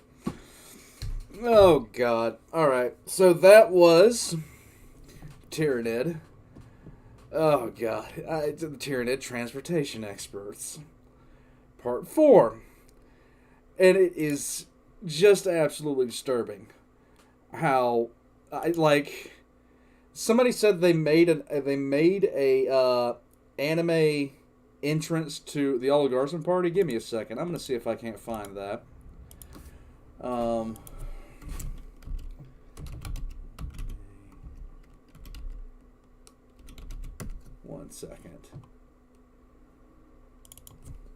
One second. Weebo got Weeboed. Oh my god. Hold on, I found it. Hold on. I found it. 1 second, guys. Turning this back on. Alright, this is the adventures of the All-Guardsmen party, the super deserted Guavessa action heroes. Here we go. Oh, it has spoilers? It has spoilers? Okay. So I should not watch this. Okay, so I'm not going to watch it. Alright, thank you guys for stopping me on that one. Diclonius, I have not had a chance to read your next chapter of your unholy blasphemy, but when I do, I'll be sure to send nukes your way. I will do that because you deserve such things for that ridiculous amount of heresy. Alright, so something I told you guys I was going to do was I was going to check out Star Wars 40K on, oh my god, what is it? Film tropes? Yes? Alright. So TV tropes, that's it. Alright, Guardsman, you have a nice day, bud.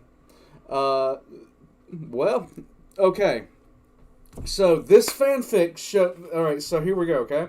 Star Wars 40K is a crossover audiobook style fic based off of popular versus debate between Star Wars 40K, Warhammer 40K, and Star Wars. Despite being a fanfic, this work is actually found on YouTube. And that being said, it's transcribed under the name An Empire Rises, an Imperium Arrives. Alright? This fanfic shows examples of absolute xenophobe, actually a doombot, adaptable context change, the Alliance, an arm and a leg, armies are evil, armor is useless, artificial limbs, at least I admit it, back from the dead, badass army, bad boss, badass normal, bayonet ya, bigger is better, bling of war. Bling of war, break the haughty, cannon welding, child soldier, the corruption, curb stomp battle, deadly upgrade, defiant to the end, the determinator, the dog bites back, the dreaded elite army, the empire, even evil has standards, evil is bigger, the enemy weapons are better, exactly what it says on the 10, fanatical racism, the Federation, fragile speedster, glass cannon, has to be sharp, heroic sacrifice, hoist by his own petard, humans are warriors, infinite supplies, internal reveal, invading refugees, in spite of a nail. This is, Mr. Reich, this is the TV tropes for Star Wars vs. 40K. All about me, it's raining men, jerk ass. Jerkass has a point. Know when to fold them. Lightning Bruiser, martyrdom culture. Master Swordsman, Mook Horror Show, Mighty Glacier, Miles Glorious, Mind Rape, Identity, Mistaken Identity, Mounted Combat, Mythological Gag. Nice job breaking it, hero. Not that kind of mage. Oh crap, one-hit kill, one-man army, orbital bombardment, outside context problem. That's all the crap that's on this. It's lovely. Does anybody else know that the anime vid has spoilers? Because the anime vid has spoilers, I don't want to watch it. But this keeps on going on for so much longer, guys. It is glorious. But tomorrow, what we're going to be checking out... Can I do a full video on the Star Wars vs. 40K TV tropes? I might actually do that. I don't know. So let's see. Tomorrow we have delivery experts. And they all look to be kind of short. Let's see. I'm trying to find out how long this is. Let's see. Turn to delivery experts. 1, 2, 3, 4, 5, 6, 7, 8, 9. 9 of them.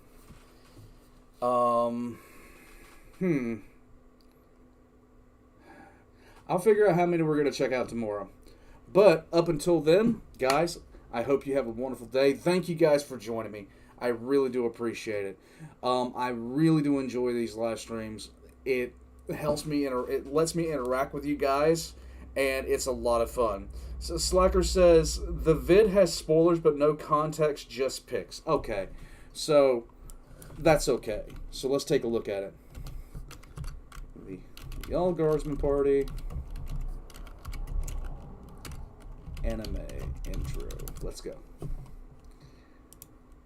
Okay, hold on a second. Here we go. I should watch it after the Tyrranid arc. Okay, we will do that after the Tyrranid arc. Okay, guys? Alright, everything else is either a 40k video game or covers things people we've already met. True enough. Thank you, Slacker. This void has spoilers but no context, just picks. I appreciate it, bud. Alright, guys. I'm going to head on home. And I'm going to sit down and I'm going to turn on the air conditioner because it's nice and hot in here. I'm frying. I'll catch you guys next time. Whatever you guys do, I hope you guys enjoy it, alright? Y'all have a wonderful rest of your Saturday, and I'll see you tomorrow. And now, I'm going to hit buttons. Button.